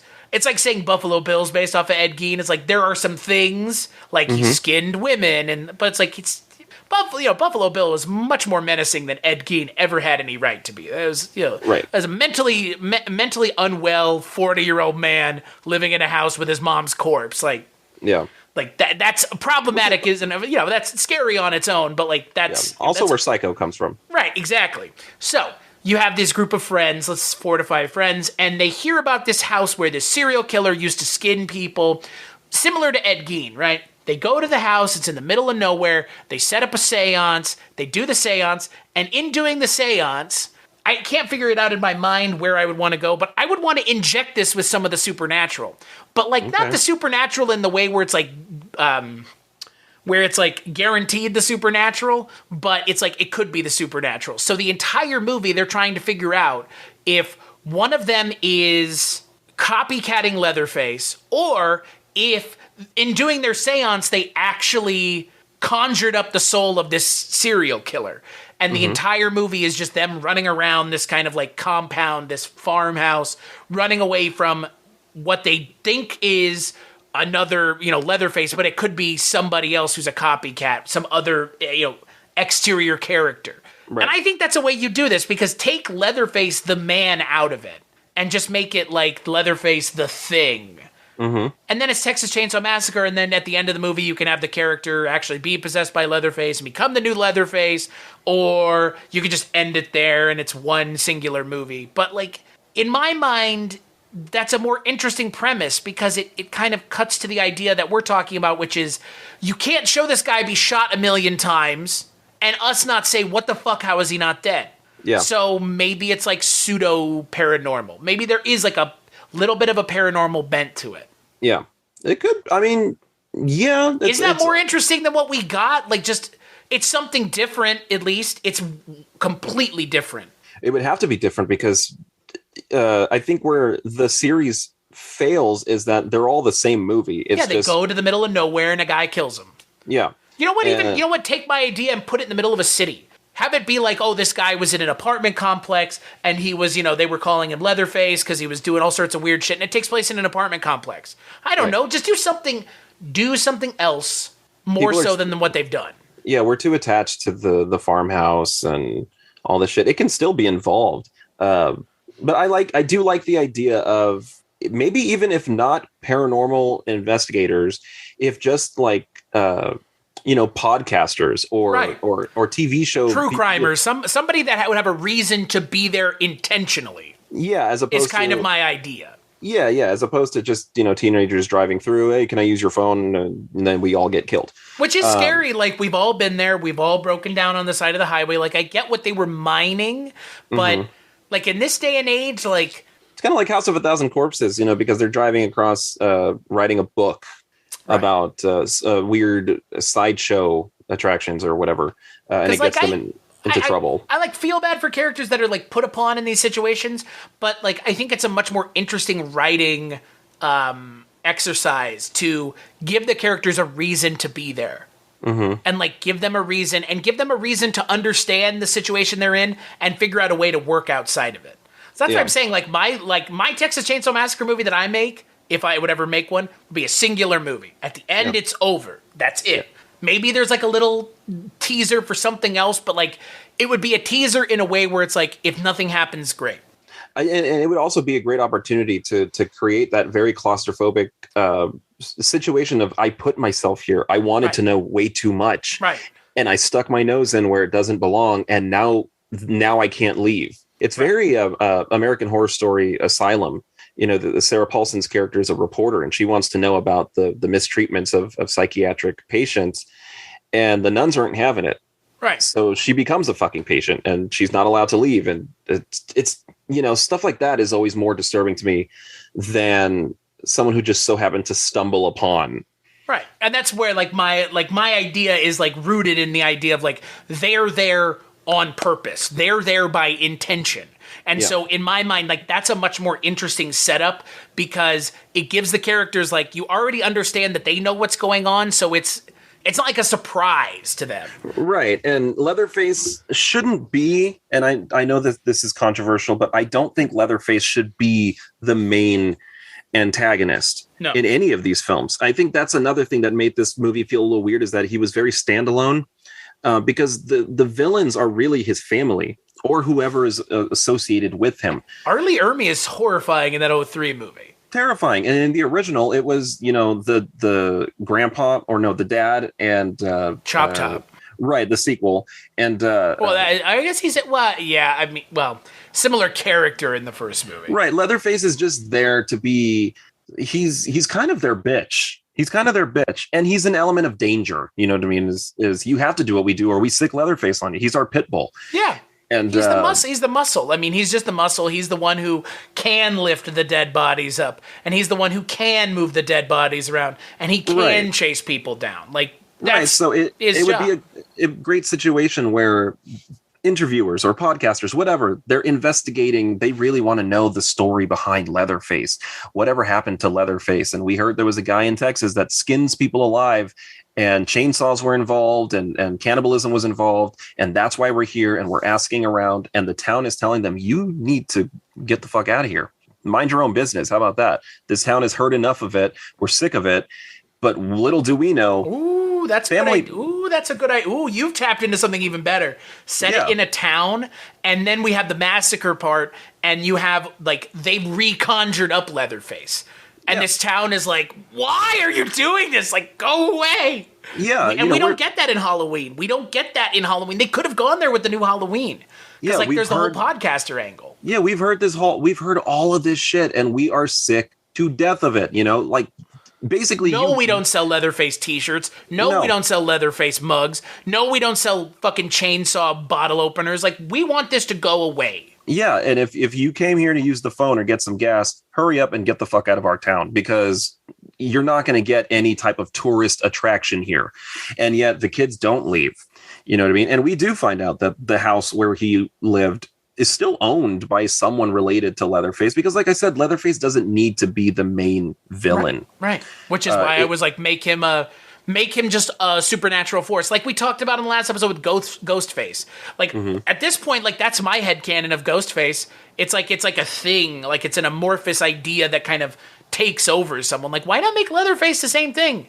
Like, that's much scarier than just, we gotta cast another 6'5" white guy to play Leatherface. Right. They find the thing that fans end up liking, and really, really doing, pun intended, an overkill. Like, it's like Leatherface was never the main villain. He was just the guy chasing. It's like in the newer Halloweens when Michael is just massacring everyone. And it's like, that's not what made him scary, though. In the original was just that he was a stalker. He really just, like, you know, the deaths were, once again, was just so that there was an element of danger. But aside from that, he's a phantom-like character who just watches from behind the bush, and you don't know why. That music, like, it gives you an idea of the kind of character that Michael Myers is like, dun na na na na na na na na. That's not intense. That feels like someone's following you. Yeah, it's and repetitive. Like you're looking over your shoulder. Like, it's not kill. Like, that's scary. Like, it's relentless. Yeah. And that's what Michael Myers is. He's the shape. He's the shape. He's a relentless force that maybe his intentions aren't even to kill you. That's just so much there. Like I said, that's the part that makes you want to avoid him, is that he could kill you and might, but he's more into taunting you. He's more into hanging the bodies up because they kind of look cool, and I'm going to make sure that spooks you and things like that. But we took all of that away from Michael in the newer ones, minus like the teeth, like tossing the teeth over the in the bathroom scene with the podcaster. You know, that was Michael playing with his victims. Right. In this newer one, they really took that element away and just made him a mindless killer. And with Leatherface, I fear that that's the same situation, because Leatherface was never the main villain, and now they're really trying to make him the main villain. And in 2003, it was the sheriff. He was. I mean, Andrew Biernarsky is great as Leatherface, but Arlie Ermey steals that movie. He's disgusting and horrifying, and he has a badge, which automatically makes him someone you would want to trust. And you find out very slowly that he is anything but the kind of person you'd want to trust. Yeah, which again further reinforces like the sense of dread and hopelessness, because it's like even the cops are in on it. Yeah, because Leatherface is just there to catch the food. Right. Yeah, doesn't exactly. Say anything. Doesn't do it. You know, he's. Who knows if he has any like reason to hate these people? He just does it. He just does it because he feels maybe he has to. I don't know. That's all he's been trained to do. But then in this movie, it's like he has a grudge. You killed my grandma or whatever. You killed whatever, surrogate mother, whatever. Which, again, makes zero fucking sense. Like, I don't understand why this is a sequel. Because the choices that they've made work against the pre-established character that we have been informed about for the last 30-plus years, about this 50 years. Yeah. Like, it doesn't feel like the same Leatherface. It just... No, but it's supposed to be, though. But when it's supposed to be, you gotta try. It's like watching Freaky Friday. Like when you see, you get to know Jamie Lee Curtis as the mom, and you notice her personality, and then you tell Lindsay Lohan, they didn't tell her act like that character. They just say act like a mom. Right. So I don't buy that it's Jamie Lee Curtis trapped in there. Right. It just feels like Lindsay Lohan acting like a stuck-up mom. Right. And that's not what Jamie Lee's character was. So it's lazy writing.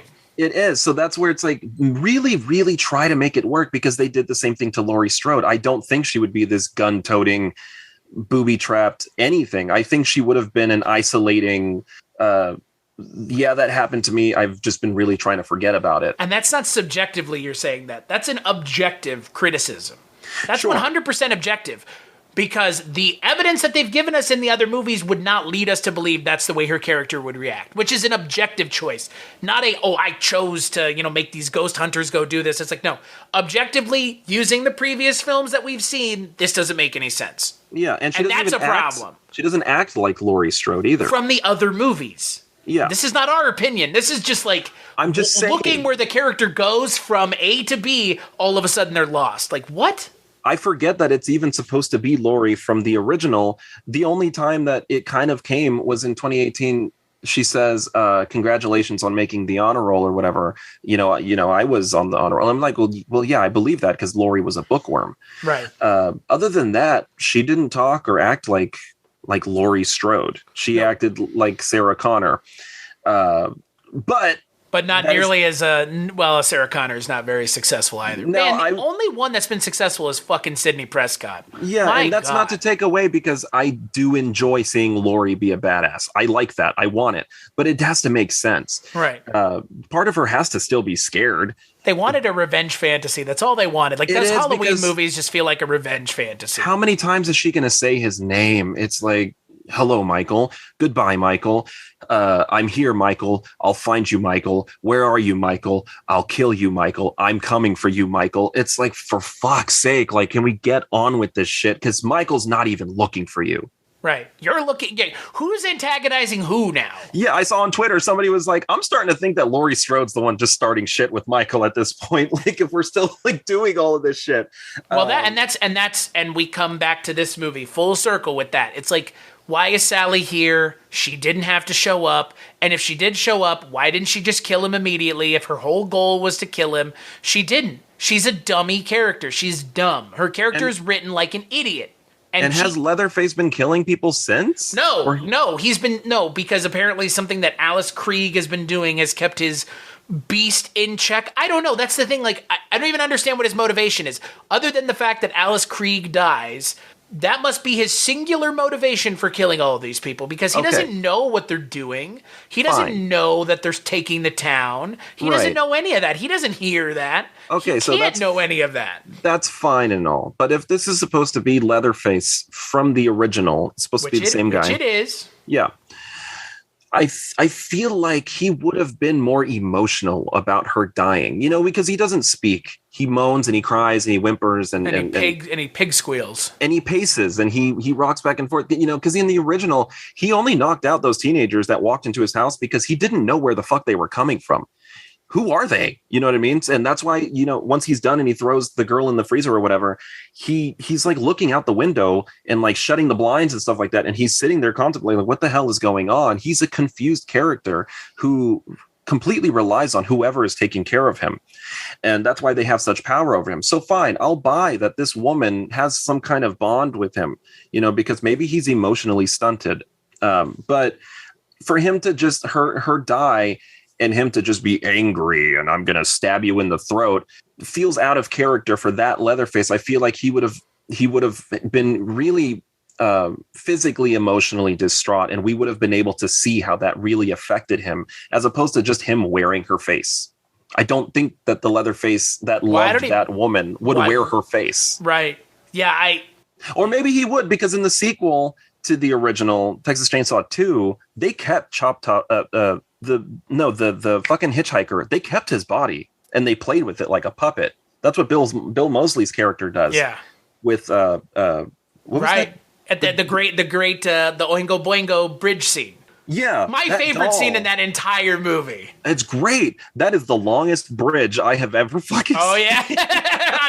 I love that scene though, with the dancing corpse and which is no one lives hitchhiker. No one lives forever. Yeah, it's the hitchhiker from the first movie. Okay, so fine. Cannibalization of your loved ones makes sense. People do it in real life anyways. They stuff their loved ones and have them sit at their own wake as if they're at the party. It's creepy. So, okay, fine. I buy that. I'm just saying, if he really, really loved her, that Leatherface from the original would have cried and we would have seen it. I agree. And so for him to be a very just quiet, menacing, dark character doesn't make sense to me. So it didn't. That's why it didn't feel like the same Leatherface. Well, I don't think it felt like the same Leatherface for me either in any shape, because the original Leatherface was never as brutal as this. You want to inject brutality into it, fine. But again, this is not Ghostface. Ghostface made sense, like, okay, the new killers are brutal because they're raised on the new media and they've got to be more brutal. They've got to one up. Like, that makes sense. In the scope of the movie, it makes sense because that's the motivation for the characters in the film. Here, Billy says it himself. Like, he says the movies make killers more creative. Yeah. And so in this movie, it's like, why is Leatherface doing any of this? Like, should be like a 70-year-old man. He's not physically able to do any of the things that they're wanting him to do. And then, he ends up becoming just another Michael Myers, just another Jason, just another, hulking, brooding slasher who gets shot a million times and doesn't die. And we as the audience just go, I guess that's because we've been conditioned to assume that's how these movies work. There's no actual reason. I mean, you get shot a bunch of times, you physically can't stand up, which is why I brought up the whole turn Leatherface into more of an idea, less a person, because then it's like, well, it's using, like you said, though, like he's using the body as a vessel, like the Michael Myers thing, like, well, Jason's body at some point is a fucking rotted corpse, and they take the mask off, and it's literally a zombie underneath. Yeah, because he's a Deadite. Right, he literally is, yeah. But also, why not, if you're going to explain everything else, don't not explain him getting shot a bunch of times and we're not going to explain that. Like, why? Yeah, because then, the creators are always the first to be like, well, Leatherface stands on his own because he's the only one that's based in reality. Is like, is he though? Because he's been shot to hell and is still fucking walking around. The guy isn't possessed, and the guy isn't a vessel of evil. The guy is not Jason Voorhees or Michael Myers. So what is his excuse? He's never been painted with that brush in any of these movies. Yeah. So what is that's why in the remake, she chops off his arm. It fucking affected him. You know what I mean? Obviously. Yeah. And they try to fucking make him a sympathetic character, and that's the nuts part. Is on top of everything else, they still try to make him sympathetic in this movie. And they try to make him sympathetic in all of them, almost. The second movie in the scene where she's got the chainsaw and he's doing the thing with the chainsaw, and you're like, oh, this guy's just like this misunderstood weirdo. In the 03 one, they kind of do the same thing where he's like, well, he was picked on all the time, and he was, disfigured and disformed, and so that led to him being this way, and all this other stuff. But in this, it's like, I guess that woman dying was enough to make him go fucking ape shit. Though he's been here for 50 years just doing nothing, I guess. Right. Which is why it's like, how many people has he killed since, though? Because zero, I guess. People around him have been dying that are his family, I suppose.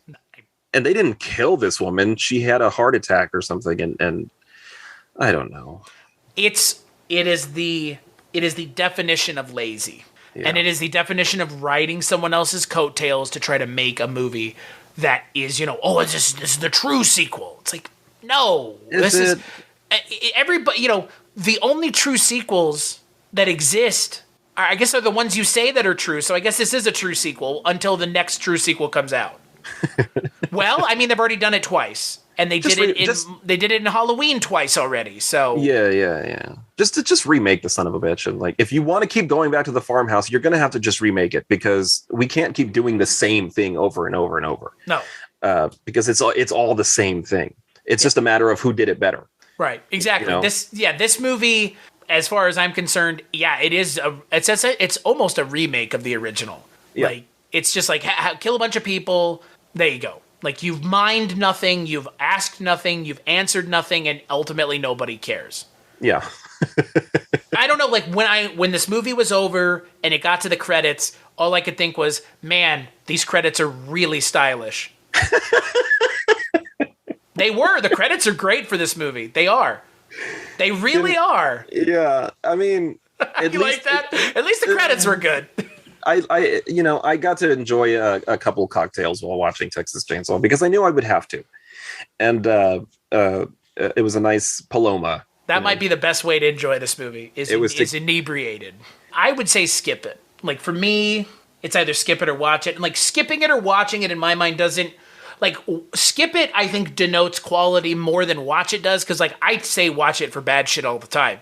Cause like plenty of bad things are entertaining, which is why skip it or watch it in my mind has like, it almost has like no rating. There's no rating system there. It's just like, should you spend your time watching this? Because I can't really make a quality statement on your behalf.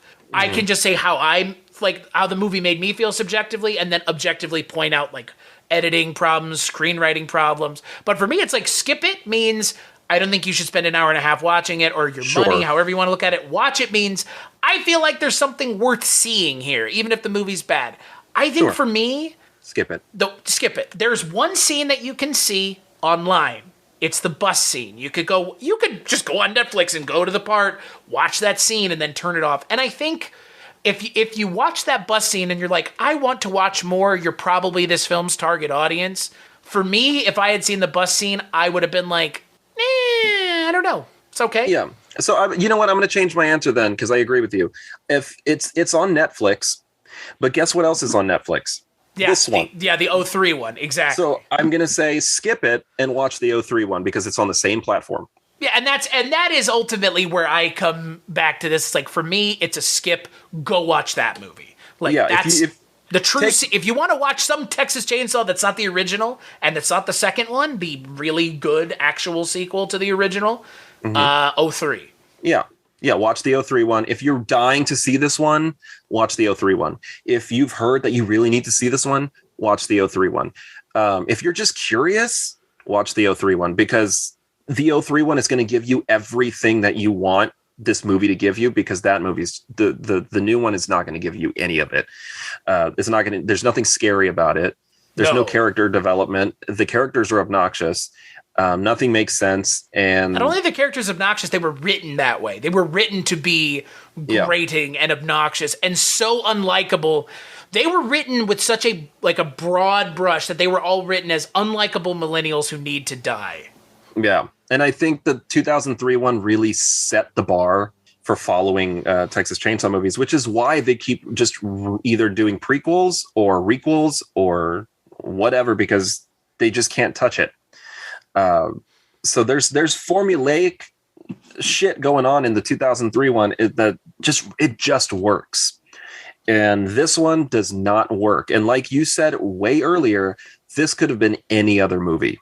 Yeah. Could have been anything. And I like that you said it could have been Jeepers Creepers, because that would have been great. Another bus stuck in a ghost town with a bunch of millennials who all have an opinion about something. But none of that shit matters right now, because the same fucking thing is coming after all of us. And that is the creeper. That's about it. That's it. It could have been any movie. You think they should make a meta Jeepers Creepers movie? Fucking do it. Do you think they should do that? Where it's like, I mean, we went to go look for the. Yeah, I know. I think the problem with Jeepers Creepers is just you can't touch that shit because of the director of that movie. You can't. No, you can't. I will never talk about those movies on a podcast because of the fucking director being a child molester, actual sex offender. By the way, I didn't know that. Oh yeah. Oh, well, that's gross. Well, okay, well, now I can't. Yep, yeah, which is why, like, James A. Janice has never talked about Jeepers Creepers. That's why, like, Jeepers Creepers 3 coming out was this whole hullabaloo, because people were like, don't put it in theaters, because the guy is an actual sex offender. This isn't like a Woody Allen thing, where it's like questions were being asked, but no evidence. So, go wherever you will with Woody Allen. Like, this guy, like, he did it. He was found guilty. He stood trial. It's a fact. God damn. Well, you know what? I'm glad I don't have those in my collection. Which also puts the initial movie's kind of weird incest stuff in Jeepers, Jeepers Creepers. Oh my God. Dude. If you've never seen Jeepers Creepers, the first movie has some like weird incest shit that like is kind of into his sister. Like subtextual, yeah. Oh well, who wouldn't be into Justin Long though? Yeah, I was going to say the sister not so much, but Justin Long on the other hand, that was my sexual awakening. Justin Long's a good-looking guy. Yeah, my girlfriend would argue that. And if leaked photos on the internet are any indication, dude's swinging a fucking. What is wrong with you? Swinging a baseball bat, bro. I'm talking about his Louisville face. Slugger, baby. I'm talking about his handsomeness. You're I'm just commenting on what I've seen on the internet. Well, you're sick.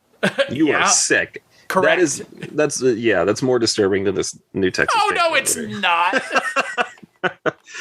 Well, the Creeper was kind of a cannibal too, wasn't he? Yeah, he ate people's body parts. Yeah, and then became them. I would contend Jeepers Creepers might actually be a better Texas Chainsaw Massacre movie than this movie.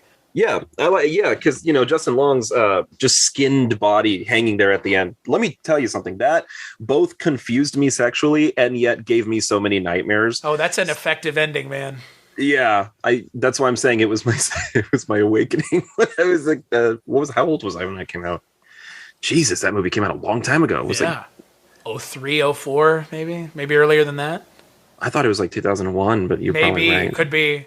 My God, but I didn't. The Justin Long getting to play the Creeper in that scene, by the way, because it's his eyes. Oh yeah, at the end. So he's in the Creeper makeup at the end. Oh, is he really? I believe so. Yeah. I did not know that. See, there's a lot of shit I don't know about that movie, but I really love that movie. It pains me that the director of that movie is such a piece of garbage. Because for me, Jeepers Creepers is a perfect example of how you do something like this.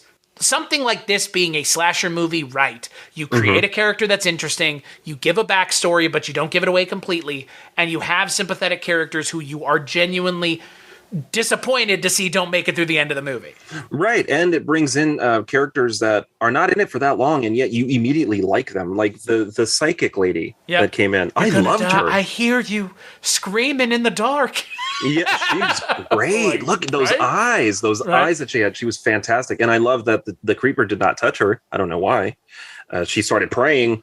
That's why. The power of Jesus. It could be. I don't fucking know. It's like, Well, the Creeper was like a demon or something, right? Because he's like this ancient. He has to be. He's like an ancient evil. Again, see what I mean? Like, if you're gonna do this, make it supernatural. Like, what is the Creeper? Who knows? It's a monster that dresses like a man. Like, that's all I know. Yeah, because that worked. She started praying. I'm not a religious person. I'm just saying she started praying, and it fucking worked. I was like, maybe in this universe, he's some sort of evil that is obviously offended by crucifixes and prayer.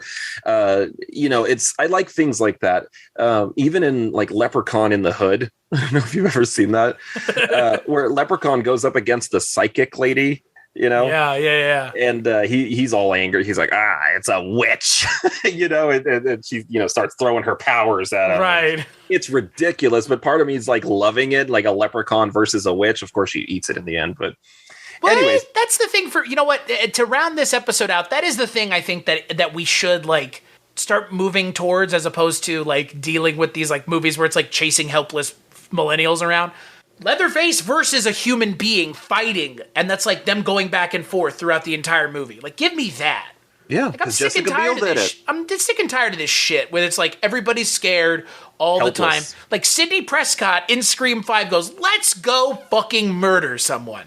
Mm-hmm. And I was like, yes, you've been through so much at this point. Fucking get your guns, show up with your guns, ready to kill people. Yeah, especially cut the shit. Seriously, because in Halloween Kills, it had the attitude of we're gonna find them, and nobody did. Nobody stood a chance. Everybody got their asses handed to them, and then for them to in the stupidest way possible. And they brought back legendary characters to off them without a fighting chance. The only person that got a hit at Michael was Kyle Richards, and she whacked him in the face twice, and that was it. I was like, I really want to see somebody give it to him. The girl dressed as a nurse, this was in my mind as I was like, what the fuck is actually happening? She had a loaded gun and could have shot him up. I wanted to see her really give it to him because he just killed her husband.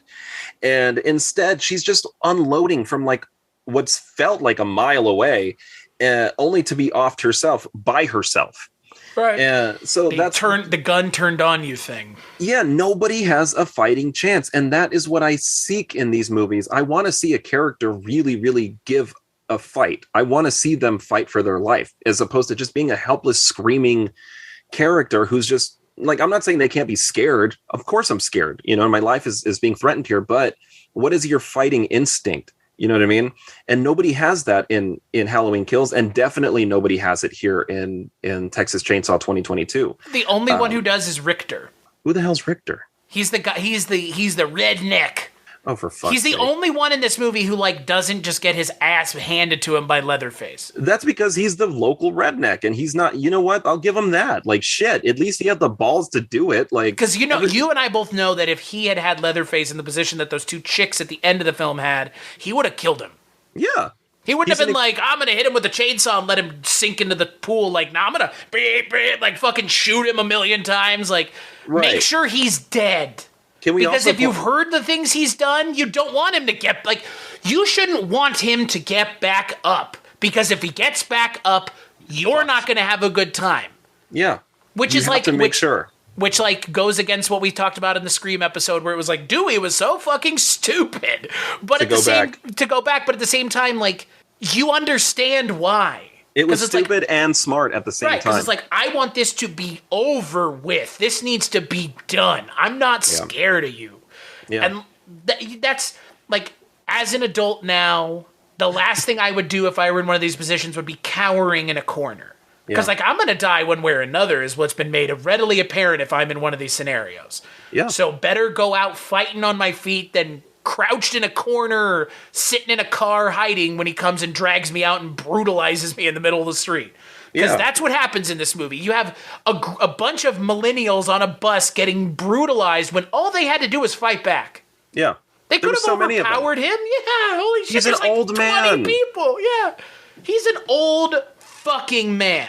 And all, and it took what did she have, like a corkscrew or something like that? Yeah, like a corkscrew with a chainsaw on it. Yeah, stabbed him in the arm. Okay, there's something, but I mean, we really had a fighting chance here. Really, really had a fighting chance. And nobody ever takes advantage. And I know that it does also play into that, like, toxic fan behavior of, like, we watch movies and always think to ourselves, if that was me, I would have done it this way. And so I will take into account that being put in a situation like that probably stunts you. You know what I mean? You're caught off guard. But you can't tell me that there isn't a part of you that would be willing to grab a baseball bat and beat an intruder.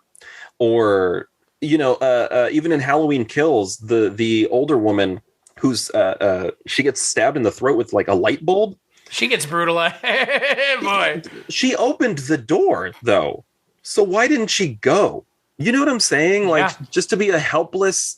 Oh, she would have been easily my favorite character if I knew she said, fuck this, even though my husband's being killed, and I'm gone. And then it would be like a great, what was the kid's name in the first one who, like, ran out when he was told to run? He just ran. He said, Tommy. He's like, go to the... No.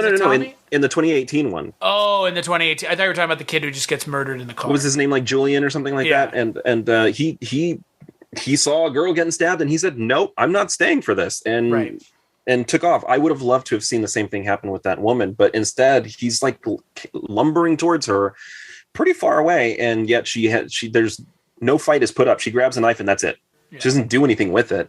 And for this film, I agree. On the bus, they could have easily overpowered him. There were so many of them. Like, one or two of them were going to get killed no matter what, but the rest of them could have jumped in and really jumped this dude, because he's not, like I said, he's not Michael Myers. He's a man in his 70s with a chainsaw. He's not that strong. Technically, shouldn't be, at least. So I don't know anymore. I don't know anymore what's wrong with these characters, that we just write them as helpless victims and then that's it. And it doesn't make sense when we're giving them backstories of surviving school shootings and things like that are going to make us believe that there is a setup that will potentially have a payoff, which means this is a universe where people would defend themselves and nobody does. Leatherface gets a whack to the chin and then that's it. And then he comes back and decapitates a character and does his chainsaw dance. The end. Yeah. And it's like, nothing new. You're good. Nothing happened. Yeah, literally. Like, nothing happened. Here we are back to square one once again. More happens in the Blair Witch Project than this film. Yeah, because what do we have at the end of the movie? Leatherface goes back to his house, which still exists for whatever reason. Yeah. What are we supposed to be? Are we supposed to go, yeah, that was what that was the see, that when we were talking last week about the thing with Stu Macher's house in Scream, that's the shit that they avoided in Scream, where it was like, oh, like, they did it, but they did it in a way where it was like, you were taken along for the ride with them and they showed it to you when they were ready, which helped with the kind of the suspense and the tension. In this movie, it's like, nah, he's just walking up to his house, and if you know what he's doing, great, and if not, doesn't fucking matter anyways. Because it's the last one. I hope so. I hope this is the last one. Because what would they call the sequel if they had made a sequel? What the hell would... Texas Chainsaw Massacre Returns. Again, and then one more time, and then Sally's back. She didn't die? Yeah, Texas Chainsaw Massacre 2 Electric Boogaloo. What's with you in that? That's a thing. Electric Boogaloo. I don't know. Sally's not dead. How about that? There's my theory. Ugh. If Leatherface isn't dead, shows up with a she's giant scar. Because she's younger. He missed all my vital organs. Oh yeah, all my vital organs. I've got a limp now. My stomach moved to the side, and the chainsaw blade just went right into my fleshy gut area. Yeah, I have a limp because of a severed nerve. And you're doing the Scream thing. Yeah, eh? old scar tissue saved my life. Right. Yeah, no, like, man, Scream 5 just puts all these requels into perspective at how fucking bad they are. And how, like, lazily written they are. Because you know what I would not complain about Scream 5? It's not lazily written. No. And if there are lazy parts, I would even go as far as to think they might be intentional. Right. It's not lazily written, but it's also not overwritten. You know what I mean? Right. It is a simple plot. It just makes sense. And that's all Texas Chainsaw needs to be, is something simple. This movie was, like, so simple that it didn't make any sense. Yeah. I have nothing else to say about this movie. This movie sucks. No, I don't either. I like we've been saying, it's a movie that I just don't understand who it's for. Yeah. Who's this movie for? No idea. Well, it's not for us. Not for fans of the movie. Yeah. Not for fans of the original. That's for sure. Yeah.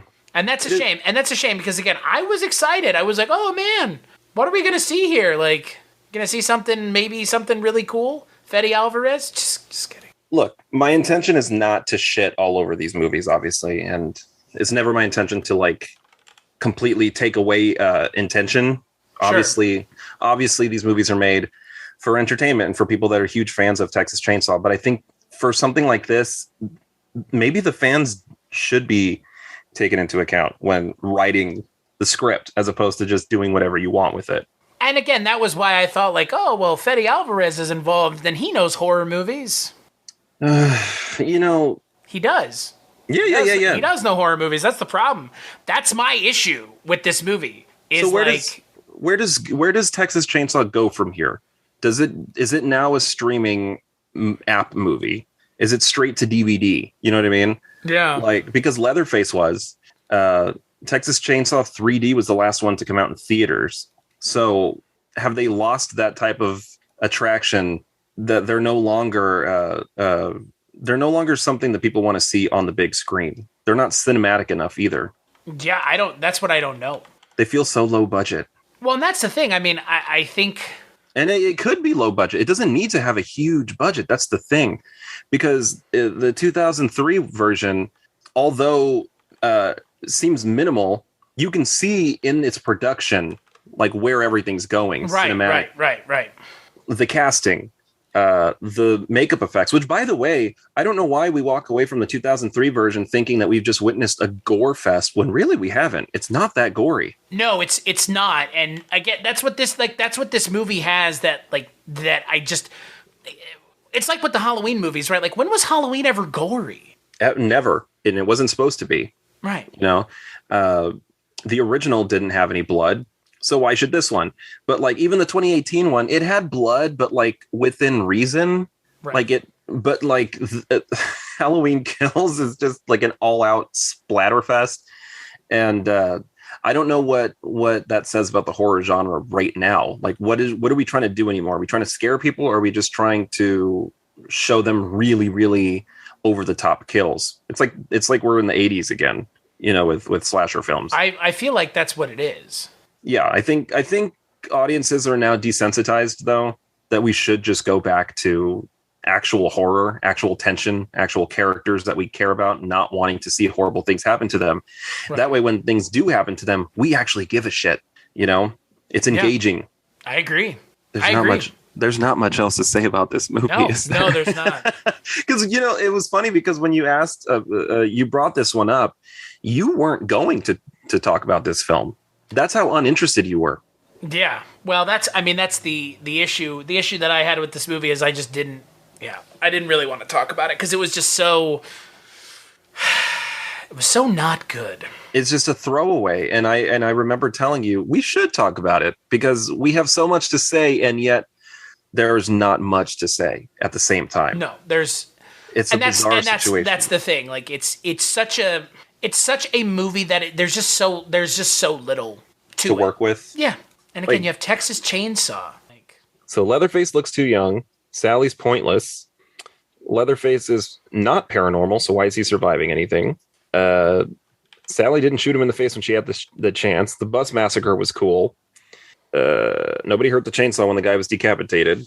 How does the chainsaw still have gas when he pulled it out of the wall? It's not as good as the 2003 remake, but it's equally as shitty as the Texas Chainsaw 3D. And I don't understand how those girls would have thought he was dead after whacking him in the chin. Yeah, I don't either. And the ending was weird. Those were literally, I just read you my notes. The ending, like that. The ending was weird.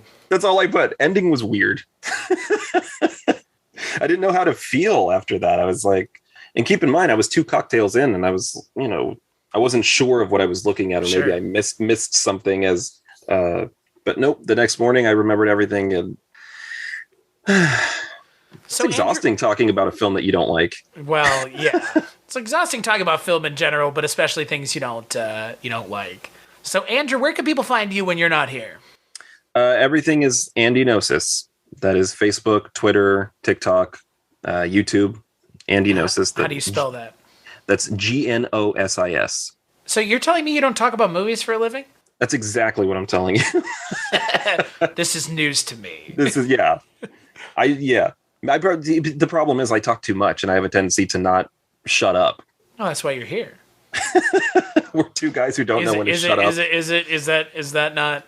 That was under the impression that's what it was? Well, I've lived in